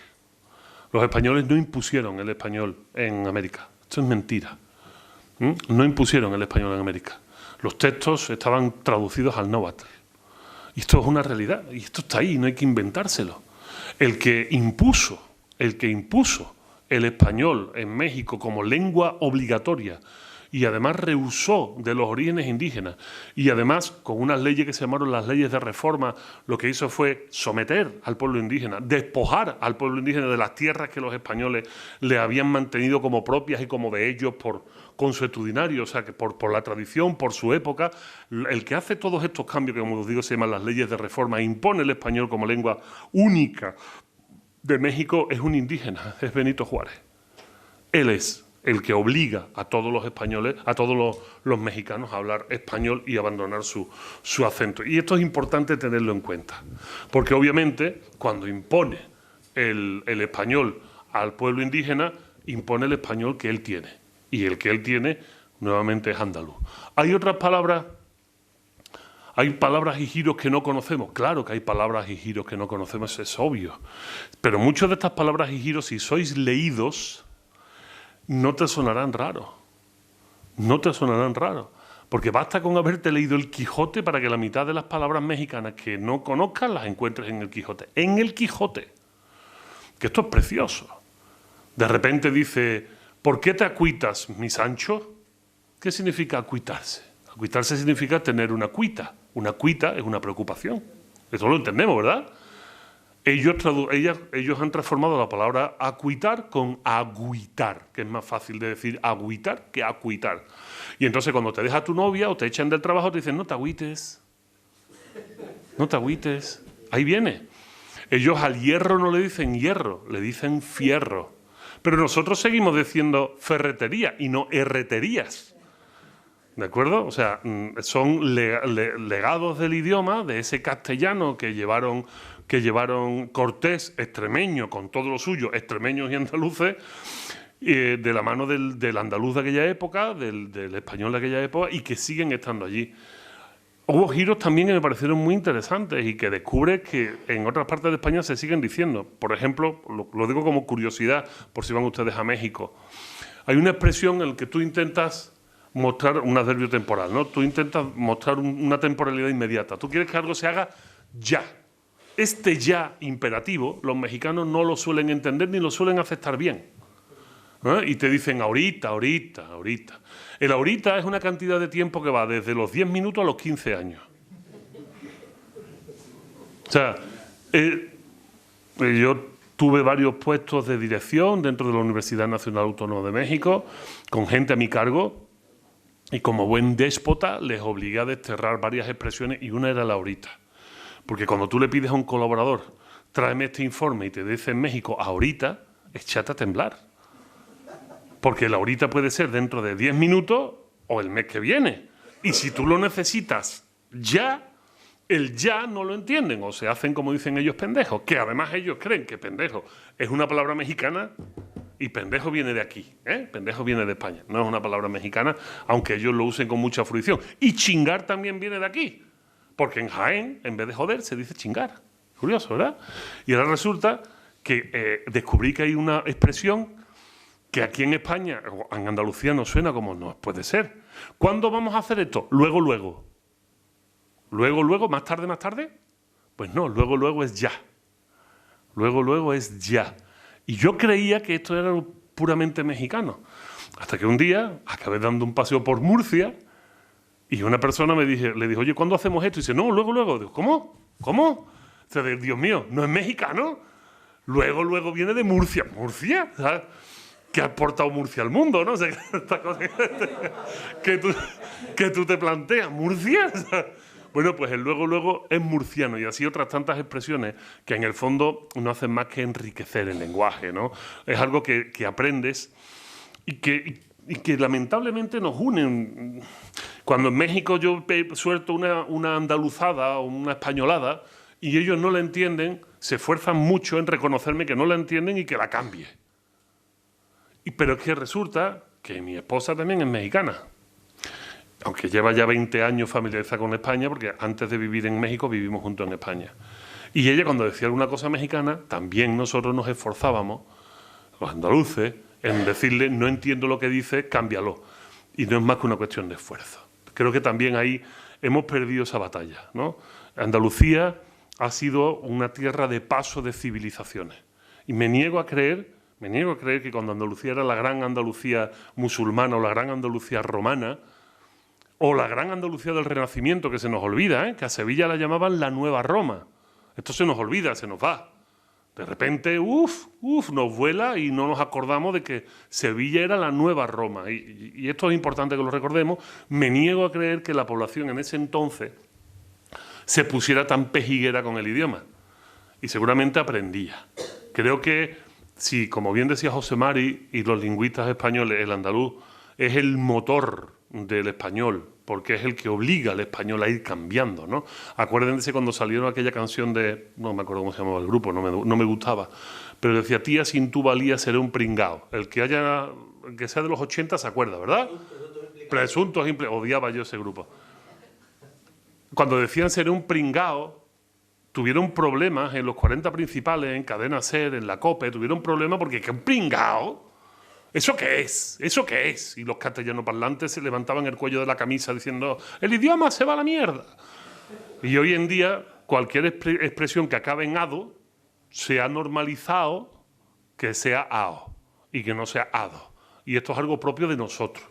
Porque sonaba muy raro en los años 80 decir pringao y ahora resulta que cualquier expresión que acabe en ado es ao. ¿Por qué? Pues porque los andaluces seguimos haciendo nuestro trabajo, seguimos hablando mucho. Y aquí ya, no que voy a acabar, pero voy a dar un giro. Como filósofo, algo que aprendo y que aprendí con José Mari es que si el andaluz ha sido el habla española que ha movido el idioma, no solo es porque haya movido el idioma, sino porque ha movido la cultura. Esto es una realidad. Lo miremos como lo miremos, le duela a quien le duela, pues esto es así, compadre, que diría mi amigo Alberto, ¿no? Mi amigo Alfonso. Hemos movido la cultura en Europa, hemos movido la cultura en España, hemos movido la cultura de manera vehicular a América. Esta es la realidad del andaluz. Pero esto está en peligro. Y hay que explicarlo también. Tengo una compañera que estuvo en Valencina hace una semana escuchándome y quiero acabar con este peligro del andaluz. Nosotros no estamos exentos de los problemas globales del mundo. Y uno de los problemas globales del mundo es el individualismo. Es estar encerrado en nuestras casas, es consumir todo a través de una pantalla, es el no hablar con tu vecino, el no saber qué le pasa, el no saber qué siente, el no saber ni cómo se llama ni cómo se llaman sus hijos. Uno de los más grandes problemas que tenemos con los jóvenes hoy en día es precisamente que los jóvenes no se relacionan con otros jóvenes, porque nosotros como idiotas, cuando el niño era niño, no le permitimos relacionarse con sus vecinos. Esta es nuestra realidad. Y esto lo vemos todos los días, los índices de depresión y de ansiedad de nuestros jóvenes, y lo vamos a seguir viendo en los próximos 40 años, porque los jóvenes enfermos de hoy, si ustedes no lo saben ya, un tercio de los jóvenes españoles está tomando ansiolíticos y antidepresivos. Esto es una barbaridad. Y el suicidio es la primera causa de muerte infantil y juvenil en España. Estos jóvenes de hoy son los adultos enfermos del mañana, y esto no se va a poder cambiar. Y esto repercute sí o sí en la viveza del lenguaje. El individualismo no hace ningún favor al lenguaje. El individualismo provoca un estancamiento del propio lenguaje. Y además, si en las nuevas tecnologías evitamos el vernos a la cara, porque es mucho más fácil mandar un mensaje, resulta que el otro día la profesora de mis hijas tienen ahora mismo 4 años, tengo mellizas, me decía que sus compañeros suelen hablar sin mirar a la cara a los otros niños. Y esto genera un problema de comunicación muy serio, porque a esas edades se comunica mucho más viendo la expresión y contextualizando lo que te están diciendo que por lo que dicen, porque no hablan bien. Y nos explicó el por qué, nos explicó la profesora de infantil. Y es porque los padres cuando le hablan así. Sí, hijo, sí, cómete la sopa, ¿me entienden, verdad? ¿Qué simboliza esta mano? Esta mano simboliza un teléfono. Si queremos que el andaluz siga siendo la lengua motora de España en el sentido lingüístico, pero también la lengua motora de la cultura con mayúsculas y con minúsculas, porque tenemos la cultura con mayúsculas y nos vamos a la generación del 27, pero cultura es todo, ¿no? Y cultura es desde el flamenco hasta los chistes, hasta las coplas, hasta los refranes. Yo no oigo a los jóvenes decir refranes y se me hace muy triste, porque para mí el refranero es algo vivo, es algo rico y es un indicativo cultural que nos sirve para encontrar el nexo de unión entre otras épocas y el futuro que se venga. Si seguimos en este paradigma del individualismo, el andaluz, por muy rico y maravilloso que sea, se estancará y no progresará y no se moverá. Creo que es labor nuestra, y ya lo digo como ciudadano, no solo como andaluces, sino lo digo como ciudadano, y aquí invito al alcalde y a todos los que nos estén escuchando que tengan cierto poder, el seguir potenciando los encuentros, ya no solo donde hable uno, sino donde podamos hablar entre nosotros. Y que, voy a decir una tontería, pero yo vivo en Utrera, que es un pueblo maravilloso de la campiña, como ustedes todos conocen, y que no hay bancos para sentarse en la calle, que los únicos bancos están alrededor de los juegos infantiles. Esto lo digo por si pasa aquí también, alcalde, para que te apunte antes de que te tiren de las orejas. Resulta que en Barcelona estuve con el alcalde de Barcelona, que me invitó a una conferencia allí cuando inició su legislatura, y también se lo tuve que decir. Señor, los bancos que tenéis en la ciudad son unipersonales y de hierro, de tal manera que no hay forma de que se sienten 3 personas juntas. No podemos tener ciudades deshumanizadas, no podemos tener pueblos deshumanizados. Tenemos que tener pueblos donde, si ya no nos sentamos en la fresquita en la puerta, que ya parece que ya cada vez son menos los que se sientan en la fresquita en la puerta, por lo menos que nos podamos sentar en un parque juntos, no con los bancos todos mirando a la calle, no, vamos a poner los bancos en L. ¿Parece una tontería? No lo es. Necesitamos procurar los espacios, porque además, y voy a decir algo que a mí me duele especialmente, nuestros jóvenes son los que siguen hablando andaluz y nuestros jóvenes son los que tienen que tirar para adelante de este carro. ¿Cuándo han visto ustedes últimamente un grupo de 15 o 20 chavales y chavalas, 15 o 20, sentadas juntos, entre 12 y 18 años, sentados juntos charlando, que no sea en un parque infantil? porque los únicos sitios que tienen son los parques infantiles. Miramos mucho los parques infantiles, que son de niños de 2 a 10, 11 años, pero son los únicos sitios que tienen bancos. Y tenemos a los chavales migrando de un sitio a otro hasta que al final se encierran en sus casas porque no tienen un sitio para hablar. El idioma, nuestro habla andaluza, sí es rica y sí es maravillosa, es como decía José María, porque vivimos en un sitio con sol, con buen clima, que nos permite hablar los unos con los otros. Pues lo que tenemos que empezar a hacer ya, es volver a potenciar los espacios para hablar juntos. No simplemente espacios como este, que esto es maravilloso, sino volver a tener bancos en las calles. ¡Ay, es que se hacen botellonas! Pues nos aguantamos. Y educamos mejor a nuestros hijos y le explicamos que después de que termine de tomarse su vinillo, como todos nos lo hemos tomado, recojan las cosas y no lo ensucien. Y se le ponen papeleras en los lados. Que las rompen, se vuelven a poner. Creo que es mucho mejor poner una papelera 500 veces que lamentarse porque los chavales tienen depresión o tienen problemas de comunicación. Y el habla es el vehículo de todo esto. Si algo nos ha destacado con el resto del mundo juntos, con la ribera del Mediterráneo por el clima, es esto, nuestra oralidad. Esto es lo que nos ha diferenciado del resto que otros no tenían. Así que creo que ahora, de una manera mucho más activa, y ya con eso acabo, porque he conocido un México donde el acento no cambia porque están encerrados en sus casas y donde las tasas de suicidio y de depresión son abrumadoras. Ahora nos toca hacerlo aquí, nos toca hacer los deberes. Esto, el andaluz es maravilloso, pero hay que alimentarlo, y alimentarlo es hablarlo. Alimentarlo es hablarlo. Tenemos que hablar más, tenemos que comunicarnos más. Yo creo que esto es lo último que quería deciros y gracias por aguantar estoicamente. Muchas gracias.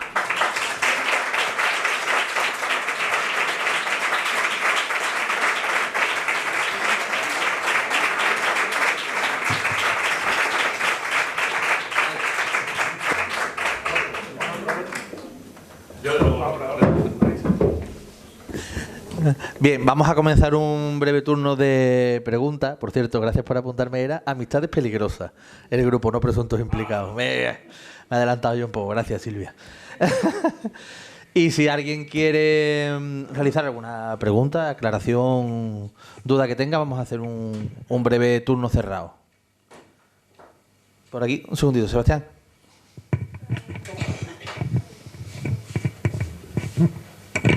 Vale. ¿Tienes una idea de dónde vienen los estereotipos de los andaluces de los españoles? ¿Por qué los españoles en general tienen este estereotipo de los andaluces? ¿Alguna pregunta más y así matamos un par de palos de un tiro? Qué feo que hago. No sé si tendré que ver mucho con las hablas andaluzas, pero el habla andaluz, perdón. Bueno, primero, muchísimas gracias. Me lo he pasado pipa contigo, pero pipa, y aprendí un montonazo. Y ya que has estado tanto tiempo en México, has hablado de López Obrador. ¿Y por qué esa manía de este señor que incluso nos está pidiendo que pidamos perdón al pueblo mexicano? Sí. Solo quería preguntarte eso. Vale. Muchísimas gracias. Un placer haber venido a Coruña. Hombre, el placer es mío. ¿Alguien más? ¿Te apetece decir algo que sea un caratorio? Yo no... No soy un gran consumidor de televisión, pero la otra noche me senté con mucha curiosidad a ver la entrega de los Grammy, donde salía mucha gente hispanoparlantes, y lo pasé apretado, porque a pesar de que le ponía atención, me costó entender lo que decían muchos de los presentadores que salían allí. No hablo de la ropa, hablo del lenguaje.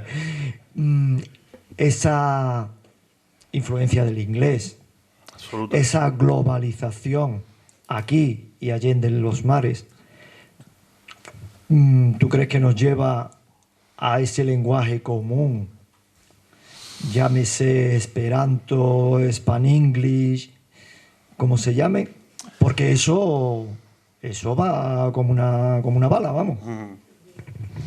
Ojalá que no, porque mira que es feo, ¿eh? ¿Alguien más le apetece? Bueno, vamos a ver, sobre el tema de los estereotipos, hay muchas teorías con respecto a los estereotipos del andaluz, ¿de acuerdo? O sea, de por qué los españoles estereotipizan a los andaluces. Hay muchas teorías. Sí es cierto que personajes como los hermanos Álvarez Quintero, que son utreranos, que tienen toda una serie de obras de teatro maravillosas, escritas en andaluz, desde el andaluz, y de cuestiones humanas y no de cuestiones andaluzas, sino de cuestiones humanas, comunes a todos, fueron denostados precisamente durante varios periodos históricos, ¿verdad?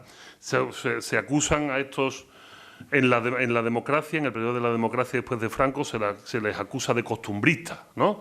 Y se ven mal los sainetes, Sangre Gorda, Ganas de Reñir, se ven mal los sainetes de los hermanos Álvarez Quintero y sus obras de teatro por una progresía, por un movimiento de los años 80, 70, pero sobre todo los 80, donde se quiere romper con los nexos anteriores del franquismo sobre algunas cuestiones que ellos consideran que son estereotipos folclóricos.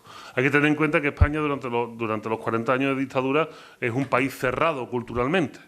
Se cierra culturalmente y lo que se consume es la producción autóctona. O sea, mientras estaban los Beatles dando bandazos por el mundo, o los Rolling Stones dando bandazos por el mundo, o los Beach Boys en California sacando discos, aquí estábamos con Juanito Valderrama. Y el rock, por ejemplo, es algo que solo se podía consumir para aquellas personas que tenían la suerte de vivir cerca de las bases de los Estados Unidos. Porque se sacaban los discos de extrapelos de las bases. O sea, un disco de los Beach Boys o de Jimi Hendrix, eso ya mucho más moderno, pero de los Beatles, esos discos solo se podían sacar de las bases americanas, no se comercializaban en España. Y de hecho, cuando llegan los Beatles a tocar a Madrid, fue todo un éxito y, sin embargo, ves el nodo, o sea, ves el noticiario oficial de esa época y los trata como melenudos y chicas histéricas, y además en ningún caso se ve la Plaza de las Ventas llena de gente. Y las fotos que hay de fans te pueden demostrar que la Plaza de las Ventas estaba llena de gente. Sin embargo, el nodo, un grupo de fanáticas enfervorizadas por los melenudos de Liverpool, básicamente lo que viene a decir, si alguien se acuerda y tiene memoria, sabe que va por ahí el tiro, ¿no? Verá, ahí hay una cerrazón por parte de la política española y de ese conservadurismo, que después se va abriendo. En los años 70 se abre, bueno, por una cuestión del turismo y de la necesidad de entrada de dinero fuera. Pero con respecto a los andaluces, Andalucía, no sé, hay muchas formas de entenderlo. No sé si la gente sabe que Sevilla, y no quiero hacer yo un panegírico de mi ciudad, ni mucho menos, ¿no? Pero Sevilla, antes del golpe de Estado, la llamaban, entre otras cosas, Sevilla la Roja. Sevilla era una ciudad muy comunista. Pero no solo era una ciudad de izquierda, era una ciudad donde se había reunido la generación del 27 en la famosa foto del Ateneo, que no estaba en el Ateneo, sino en la Real Sociedad Económica de Amigos del País. Allí estaba, ahí se hizo la foto, allí en la Plaza de la Gavidia, y que después esa mesa pasó al Ateneo. O sea, el gran movimiento cultural del 27 se reúnen en Sevilla. ¿Y por qué se reúnen en Sevilla? Se reúnen al calor de un autor, que es Góngora, que es un autor cordobés. O sea, realmente la hegemonía cultural de Andalucía fue muy patente. De hecho, si ustedes van ahora a la calle Tetuán, allí hay un Zara, que es blanco así muy grande. Creo que es un Zara o una tienda de esta de ropa. Allí en la calle, un sitio muy grande. ¿Han entrado ustedes allí? ¿No se dan cuenta de que ese sitio es raro? Tiene una estructura cuadrada en el centro grande, como una especie de persiana. ¿No se han dado cuenta? ¿Saben ustedes qué era eso? Esto es muy interesante. Verá, José María aquí lo contaría mucho mejor que yo. En la Europa de principios del siglo XX había una institución privada, que era una institución cultural, de show, donde se reunían los intelectuales, donde se estrenaban obras de teatro, que se llamaban el Cursal.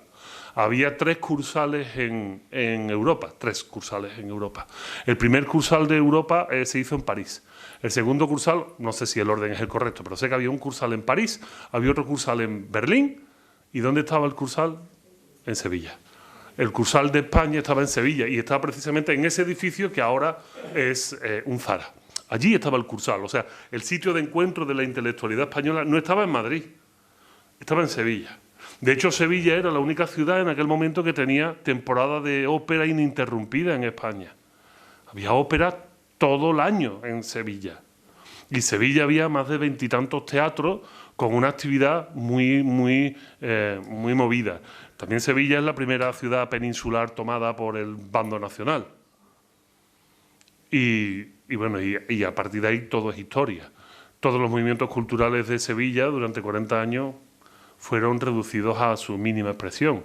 Cualquier movimiento de Sevilla, de Andalucía, cualquier movimiento de vanguardia, los movimientos de vanguardia no estaban bien vistos, porque además todos en aquella época, por unas razones u otras, pues tenían tendencias políticas, ¿no? O sea, no Lorca, porque Lorca no tenía ninguna tendencia política, por mucho que digamos que era comunista, no es verdad.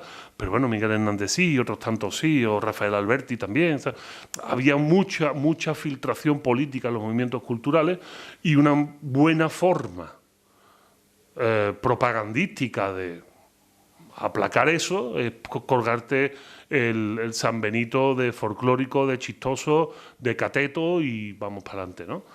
Y lamentablemente, si te pones a ver obras de teatro, ¿no?, y te pones a ver películas de todas estas épocas, pues los andaluces somos un chiste. Somos un auténtico chiste. Y es muy duro ver esto. Y ver esto como sigue permeando ya hasta los años 90 y principios de los 2000, ¿no? Ahora ha cambiado la cosa. Ahora va cambiando la cosa y eso me agrada mucho, ¿no? Y veo a mis amigos Alfonso y Alberto haciendo sus películas y sus películas siendo súper taquilleras y lo hacen en andaluz porque son andaluces. Y pues claro que sí, y no tienen por qué hacerlo. Pero sí es cierto que podríamos pensar, dentro de las muchas teorías que se pueden plantear, que hay un intento de opacar y de aplastar la potencia cultural de Andalucía de esa manera, ¿no? De hecho, nadie piensa, yo qué sé, tenemos un problema en filosofía, incluso hoy en día no tenemos autores que podamos llamar de filosofía grande en España. Pero no es verdad. Bueno, aparte de los clásicos de Maimónides, de Averroes, aparte de esos grandes, pero no es verdad. Tenemos a San Isidoro de Sevilla. San Isidoro de Sevilla escribe en su época la obra compilatoria del conocimiento más grande de la historia, referencia para todos los filósofos europeos. Y lo escribe San Isidoro de Sevilla. Y sin embargo, no le damos el crédito, porque desde el mundo de la academia nos han dicho que no hay filósofos. Que es que no hay filósofos, ¿no? Esto es duro, esto es triste. Esto es muy triste, ¿no? Y sin embargo, bueno, pues ahí está. Espero haberte contestado. Es muy difícil contestarte esto, pero bueno, para que veas que hay unos antecedentes y unas formas de pisar todo esto. De hecho, hay una anécdota muy famosa que me contaba. Ya voy acabando, ¿eh? No, sin problema, ¿eh? Hay una anécdota muy divertida de los años 20, donde viene un grupo de la Unión Soviética, de la nueva Unión Soviética, porque pretenden hacer la Internacional Comunista en Sevilla, ¿no? Y entonces se están dando un paseo por Sevilla y, bueno, pues imagínense, ¿no? El representante del Partido Comunista sevillano, que era el español, y estos soviéticos, pues mirando todo aquello, ¿no? Y entonces van hablando y hay que acabar con la propiedad privada. Sí, camarada, y parece un chiste, ¿no? Pero bueno, esta es la anécdota como me la transmitieron a mí gente del partido y tal. Y hay que acabar con no sé qué, sí, hay que expropiar los bienes, sí, y de la iglesia, sí. Y dice un ruso, y acabar con la Semana Santa. Y dice, ¿qué dice? ¿Qué dice? No, hombre, no, tú estás muy confundido, esto no tiene nada que ver, o sea, porque el eclecticismo cultural de nuestra tierra permite este tipo de situaciones, ¿no? Donde uno de los hermanos mayores más importantes de Sevilla, pues es un miembro del Partido Comunista y es ateo. Y dice uno, ¿pero qué dice, loco? Pues esto es Andalucía. Andalucía es un sitio donde no hay que ser religioso para llevar un capirote durante 12 horas doliéndote los pies y llevar un cirio. No tiene nada que ver, ¿no? Y esto es un gesto muy interesante y digno de estudio, ¿no? Con respecto a Andrés Manuel López Obrador, ¿quién ha dicho que yo lo mire? ¿Quién ha sido? Vamos a ver. Andrés Manuel López Obrador es un absoluto populista, sin partido político, sin ideología.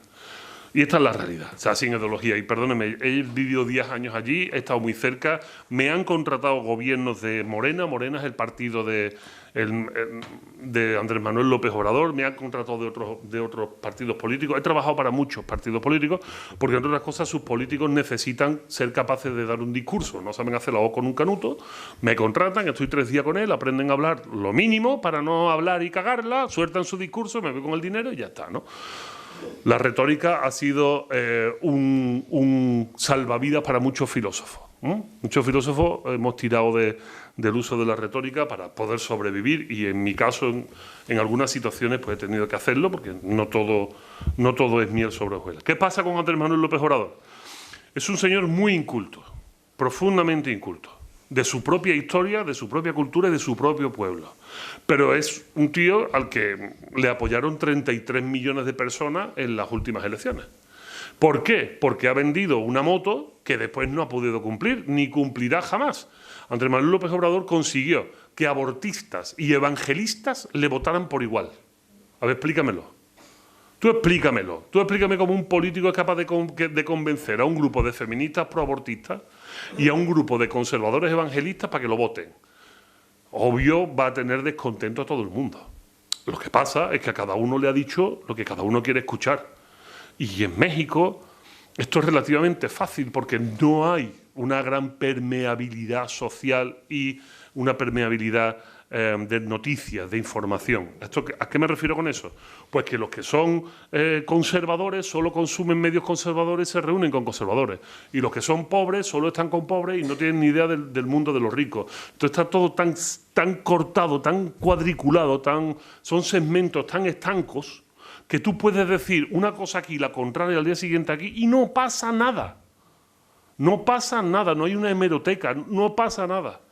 Cuando Andrés Manuel López Obrador soltó la estupidez esa del rey de España tiene que pedir perdón y el Papa de Roma también, el pobre imbécil no había tenido allí, perdónenme que lo nombre de esta forma, ya no vivo en México. ¿Sabéis que en México está el artículo 33 constitucional? El artículo 33 constitucional dice que cualquier extranjero que hable mal del país puede ser deportado. Esa es la razón por la cual yo, estando casado con mexicana, teniendo 2 hijas mexicanas y habiendo vivido 10 años, no tengo la nacionalidad mexicana. Porque un abogado de la universidad me dijo, mira, Vico, como tú hablas cuando te calientas, es mucho mejor que te deporten. Porque si te sacan la nacionalidad, te desaparecen. ¿Vale? Entonces no tengo la nacionalidad. Por si la cago hablando, prefiero que me deporten. ¿De acuerdo? Prefiero un viaje gratis de vuelta a que me hagan desaparecer. ¿Qué pasó con Andrés Manuel? Que lo único que buscaba era protagonismo. ¿Y por qué digo que es un imbécil? Porque la Iglesia romana, que no le cuesta nada desdecirse y deshacerse, y ya 2 ocasiones anteriores otros papas habían pedido perdón. ¿Perdón por qué? ¿La desgracia de qué? ¿De la Inquisición? Pero si es que cualquiera que tenga 2 dedos de frente y sepa un poco de historia sabe que la Inquisición creo que mató a 6 indígenas. A la Inquisición se le prohíbe categóricamente tocar a los indígenas. Una vez que la Inquisición se impone en América, en todo el continente americano, lo primero que tiene la Inquisición es por velar por los indígenas. ¿Sabes por qué? Porque los indígenas lo primero que se dan cuenta es cómo van a ser buenos cristianos estos señores si hasta ayer tenían 14 dioses y hacían sacrificios humanos.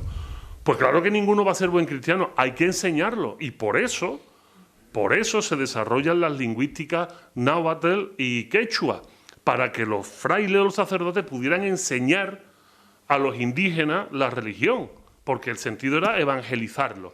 Y lo único que se le prohíbe a los indígenas, lo único que se prohíbe categóricamente a los indígenas mesoamericanos, en este caso lo que ahora llamamos México, que antes no existía como México, es sacrificios humanos y canibalismo ritual. Es lo único que se impone. Todo lo demás no se impone. Sin embargo, este señor pues quiere protagonismo mediático y lo consiguió. Lo consiguió, porque en cuanto este señor dijo esta estupidez, que se supone que su esposa, Gutiérrez Müller, es doctora en historia, que ya le podría brillar un poco el pelo a la señora. Cuando este señor dijo esta estupidez y ha escrito una carta al rey de España, que el rey de España es Borbón, hijo. ¿A quién le quieres escribir la carta? Primero, búscate un Austria. ¿Ya? ¿Qué es lo que estaban? Búscate un Austria para empezar. Búscate un Austria. Y después es una mediocridad. Lo único que quería era llamar la atención. Y llamó mucho la atención. El único problema es que en México, como tiene una cantidad ferviente de gente que lo ama y que lo adora, porque para ellos es un personaje mesiánico, O sea, ¿por qué? Porque no ven lo que ha hecho, lo que no ha cumplido, sino lo poco que ha hecho. No ha cumplido con la sanidad, no ha cumplido con la educación, no ha cumplido con nada de lo que dijo. Él dijo que México, al final de su mandato, que el 2024 es el final de su mandato, iba a tener el sistema de salud de Dinamarca. Yo me tuve que venir de México porque tenía un cáncer y me moría. Y mi tratamiento costaba $500,000.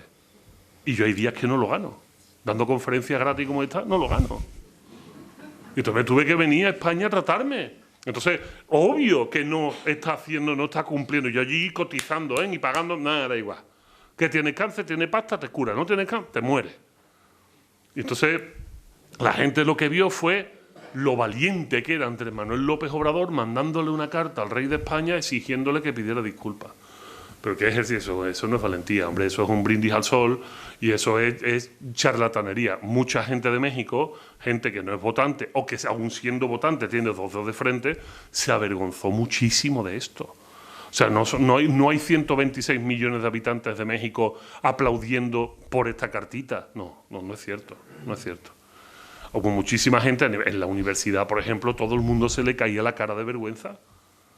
Porque cualquiera que sea universitario, que tenga unos mínimos conocimientos, sabe. Lo que pasa es que la gente no sabe que en México la mayor parte de la población se queda en la educación primaria.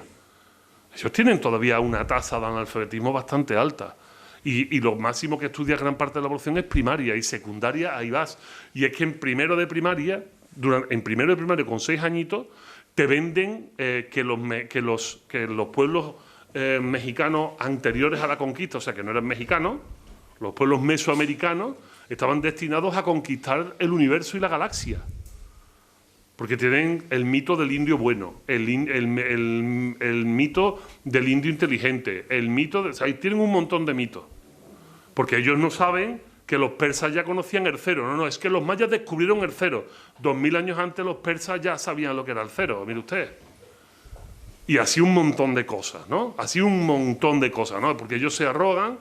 No ellos, una mala política y una mala educación y una manipulación de la historia les ha hecho creer que cuando llegan los españoles privamos de la posibilidad a México de convertirse en los líderes del cosmos, porque hacia ahí iban.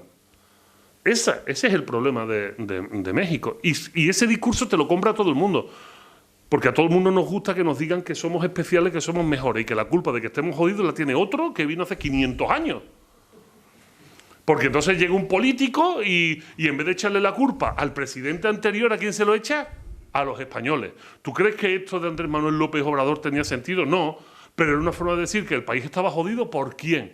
Pues por los españoles que durante 300 años sacaron todo el oro de México. Te voy a contar lo del oro de México. Y estos no son datos míos, estos son datos del Banco de México. Si cogemos el 100% del oro extraído en México en los últimos 500 años, metiendo los 300 años de virreinato español y los 200 años de independencia, durante los 300 años de virreinato español se sacó el 7% del oro de México. El 7. El 7. Tan solo en 2 años de industria moderna actual en México, en solo 2 años, las empresas canadienses, porque los mexicanos no sacan su oro, son empresas canadienses. Las empresas canadienses establecidas en México en solo 2 años sacan más oro que todo el oro que sacó España en 300. Pero no van contra los canadienses. Y sin embargo, de esos 7%, lo que iba para la corona ultramar, o sea, aquí a España, era un quinto, el quinto real. Un quinto del 7%.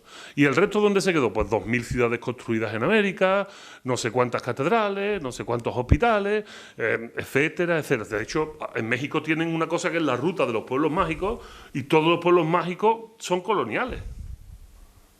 Esta es la realidad. Entonces, Andrés Manuel lo que hizo fue utilizar el comodín del español cabrón que nos tiene sometidos y que mira cómo estamos todavía. De hecho, te digo, en primero de primaria la historia es horrible. Un niño de 6 años lo adoctrinan diciéndonos el universo era para nosotros, pero en segundo de primaria les dicen, pero llegaron los españoles. Y los españoles trajeron todo. De hecho, hay un mito que es el indio moralmente puro. Para ellos, los españoles trajeron la corrupción. La corrupción.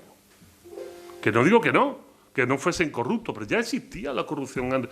Perdón, o sea, echarle la culpa a los españoles a la corrupción en Hispanoamérica me parece un mal chiste, o sea, un chiste de muy mal gusto. Y entonces así es como funciona. De hecho, todavía te dicen los pobres que ojalá hubiesen sido los ingleses. Y digo, claro, estarías perfecto, estarías en unos reductos así chiquititos, alcoholizados, escondidos en cada esquina y ya está. Y no habría, como vemos ahora que vas allí y te das cuenta que hay un porcentaje enorme de la población que es mestiza y hay todavía poblaciones indígenas y ahí están. Y todavía se hablan 62 idiomas en México, 62. Todavía se hablan. Y te montas en el metro y es maravilloso escuchar gente hablando en náhuatl.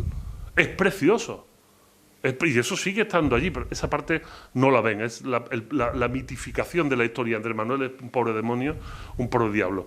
Ahora, con respecto al idioma pan general, mira, uno de los primeros choques culturales que me llevé con los mexicanos es la hora, decirle la hora.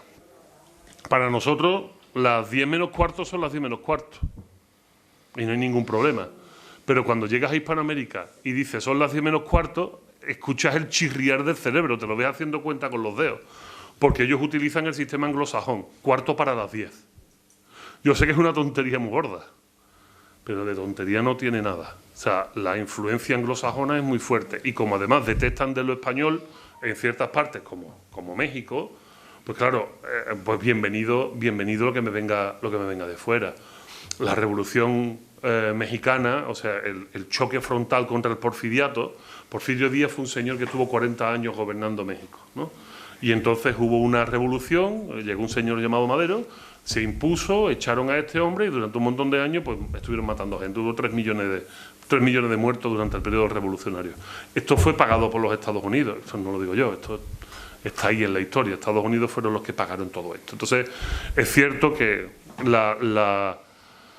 la influencia norteamericana es absoluta, es muy fuerte, está muy presente. De hecho, en el norte de Estados Unidos, en el norte de México, Ciudad Juárez, Laredo, Nuevo Laredo, Tijuana, se celebra el Día de Acción de Gracias, que al que sepa historia es para darle un babuchazo en los hocicos a alguien, ¿sabes? Porque el Día de Acción de Gracias es el día que los colonos del Mayflower fueron salvados del hambre por los indígenas que les dieron pavos y mazorcas. Sí, ese día comieron y al día siguiente mataron a los indios. Claro, estaría bien no explicarle, tío, esto del Día de Acción de Gracias, esto es, ten cuidado, ¿no? Pero hay muchísima influencia. Pero no, lo que está pasando también ahora es que gracias a las redes sociales y voy a decir una cosa, esto se está grabando y me da mucho miedo que esto vaya a sacar el clip y me vaya a joder la vida. A ver, está viendo, a ver cómo lo digo en fino, ¿no? Para que no... En andaluz, mira, vamos a ver. Dilo en andaluz mejor, ¿no? A ver, claro, en el mundo de la cultura está habiendo un acarojotamiento supremo, ¿de acuerdo? En el mundo de la música comercial lo que está habiendo es un empobrecimiento de la música, de las letras y hasta de las formas y de los modos. Donde antes valorábamos los estudios musicales, las calidades vocales, la sensibilidad cantando, a ver, de la gala de la gala esta, de lo único que tú vas a salvar fue la canción de Rosalía. Todo lo demás... ¿Y por qué? Porque no sé si ustedes lo saben, pero Rosalía estuvo ensayando en los estudios de Manu Sánchez. Y estuvo 5 días ensayando allí, a tope, para dar unas características en la voz y una copla que llegara de una manera moderna, pero metiéndole mucho conocimiento y muchas tablas. ¿Que también canta carajota? Claro. Motomami es una carajota muy grande, pero ya sabe cómo se tiene que llevar el mercado para hacerlo y después, cuando tiene que demostrar que canta, la niña canta. Sin embargo, los otros no tienen que demostrar que cantan. Ella lo hace por un prurito personal. Su primer disco, el que le dio fama, es un disco que es un estudio musical y un estudio sobre una obra medieval, que la gente tampoco sabe. O sea, la tía le echa coco al asunto. El resto de la gente forma, no todo el mundo, pero esta música facilona, reggaetoriana, trapera que estamos escuchando, esto es un producto económico y ya está. Y al final... no nos damos cuenta que de la mano de esa música también van una serie de valores, como los valores del pelotazo. De aquí cualquier mierda hace una canción y te ves al Bad Bunny que no sabe ni vocalizar, ni hablar, ni nada, que te entran unas ganas horribles de cruzarle la cara con un calcetín sudado, ¿sabes? Tío. Y sin embargo es el ejemplo de mucha gente y de muchos niños. ¿Por qué? Pues porque dentro de un mundo individualista lo único que valoramos no es la calidad, sino el dinero que gana. De hecho, los Grammy no valoran la calidad de nada. Los Grammy son unos premios que se dan comerciales, que lo que premian es la capacidad de venta de una música, de una producción cultural, pero de calidad, nada. Esto no es como los Oscars, que son la propia academia del cine los que votan y eligen. No, no, no, no. Esto lo que están viendo es el Excel. ¿Tú cuánto has ganado? ¿Tú qué impacto tienes? Ah, te premio por eso. Entonces, de repente, nos damos cuenta que 1 millón de moscas no tienen por qué llevar la razón cuando están al lado de una mierda, ¿verdad? No, me han entendido, no sé si lo he dicho. ¿Qué sucede con el lenguaje? Lo que sucede con el lenguaje es que ese lenguaje, muy poco, no digo culto, pero sí, muy poco afinado, casi con desprecio, y además muy norteamericanizado, pues se convierte en el idioma vehicular de esta gente, en el que ellos utilizan. Pero esto no va a trascender más de ahí. Yo no creo que vaya a trascender más de ahí. Trasciende todo el que quiera meterse en ese mundo. Pero yo, si un día voy a Utrera y me veo a un niño diciendo, mami, tú que bajas, me voy a poner muy malo, ¿sabes? Me voy a poner muy malo si lo escucho como papá. Yo espero que no, mi deseo es que no. Te digo, he estado en el norte de México y en el sur de Estados Unidos mucho. He ido mucho a Tijuana, San Diego, El Paso, Texas, Ciudad Juárez, Mexicali. O sea, conozco la frontera y me he encontrado gente hablando en Spanglish. Me la he encontrado. Y te aseguro que no es eso. El Spanglish no tiene nada que ver con las demostraciones de estupidez de los Grammy. Esta incoherencia imposible de entender. El Spanglish, que es una lengua muy esperántica, o sea, una mezcla para poder... se entiende bastante bien, aunque tus conocimientos de inglés no sean muchos, pero no tiene nada que ver, ¿eh? Es mucho más rico, es mucho más profundo que esto otro. Esto otro, yo espero de verdad que sea una moda, porque si no, entonces nos estaremos volviendo tontos, ¿no? Que también puede ser. Bueno, pues muchas gracias por vuestra atención y espero no haberos aburrido demasiado.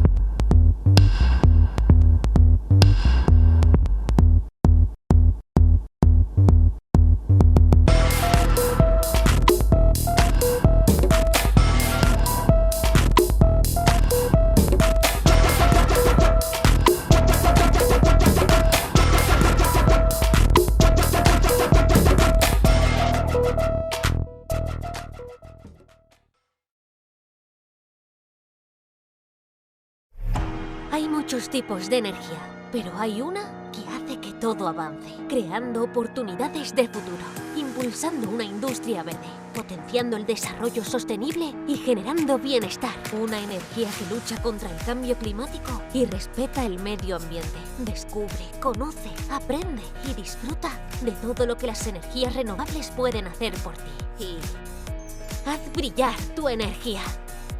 Junta de Andalucía.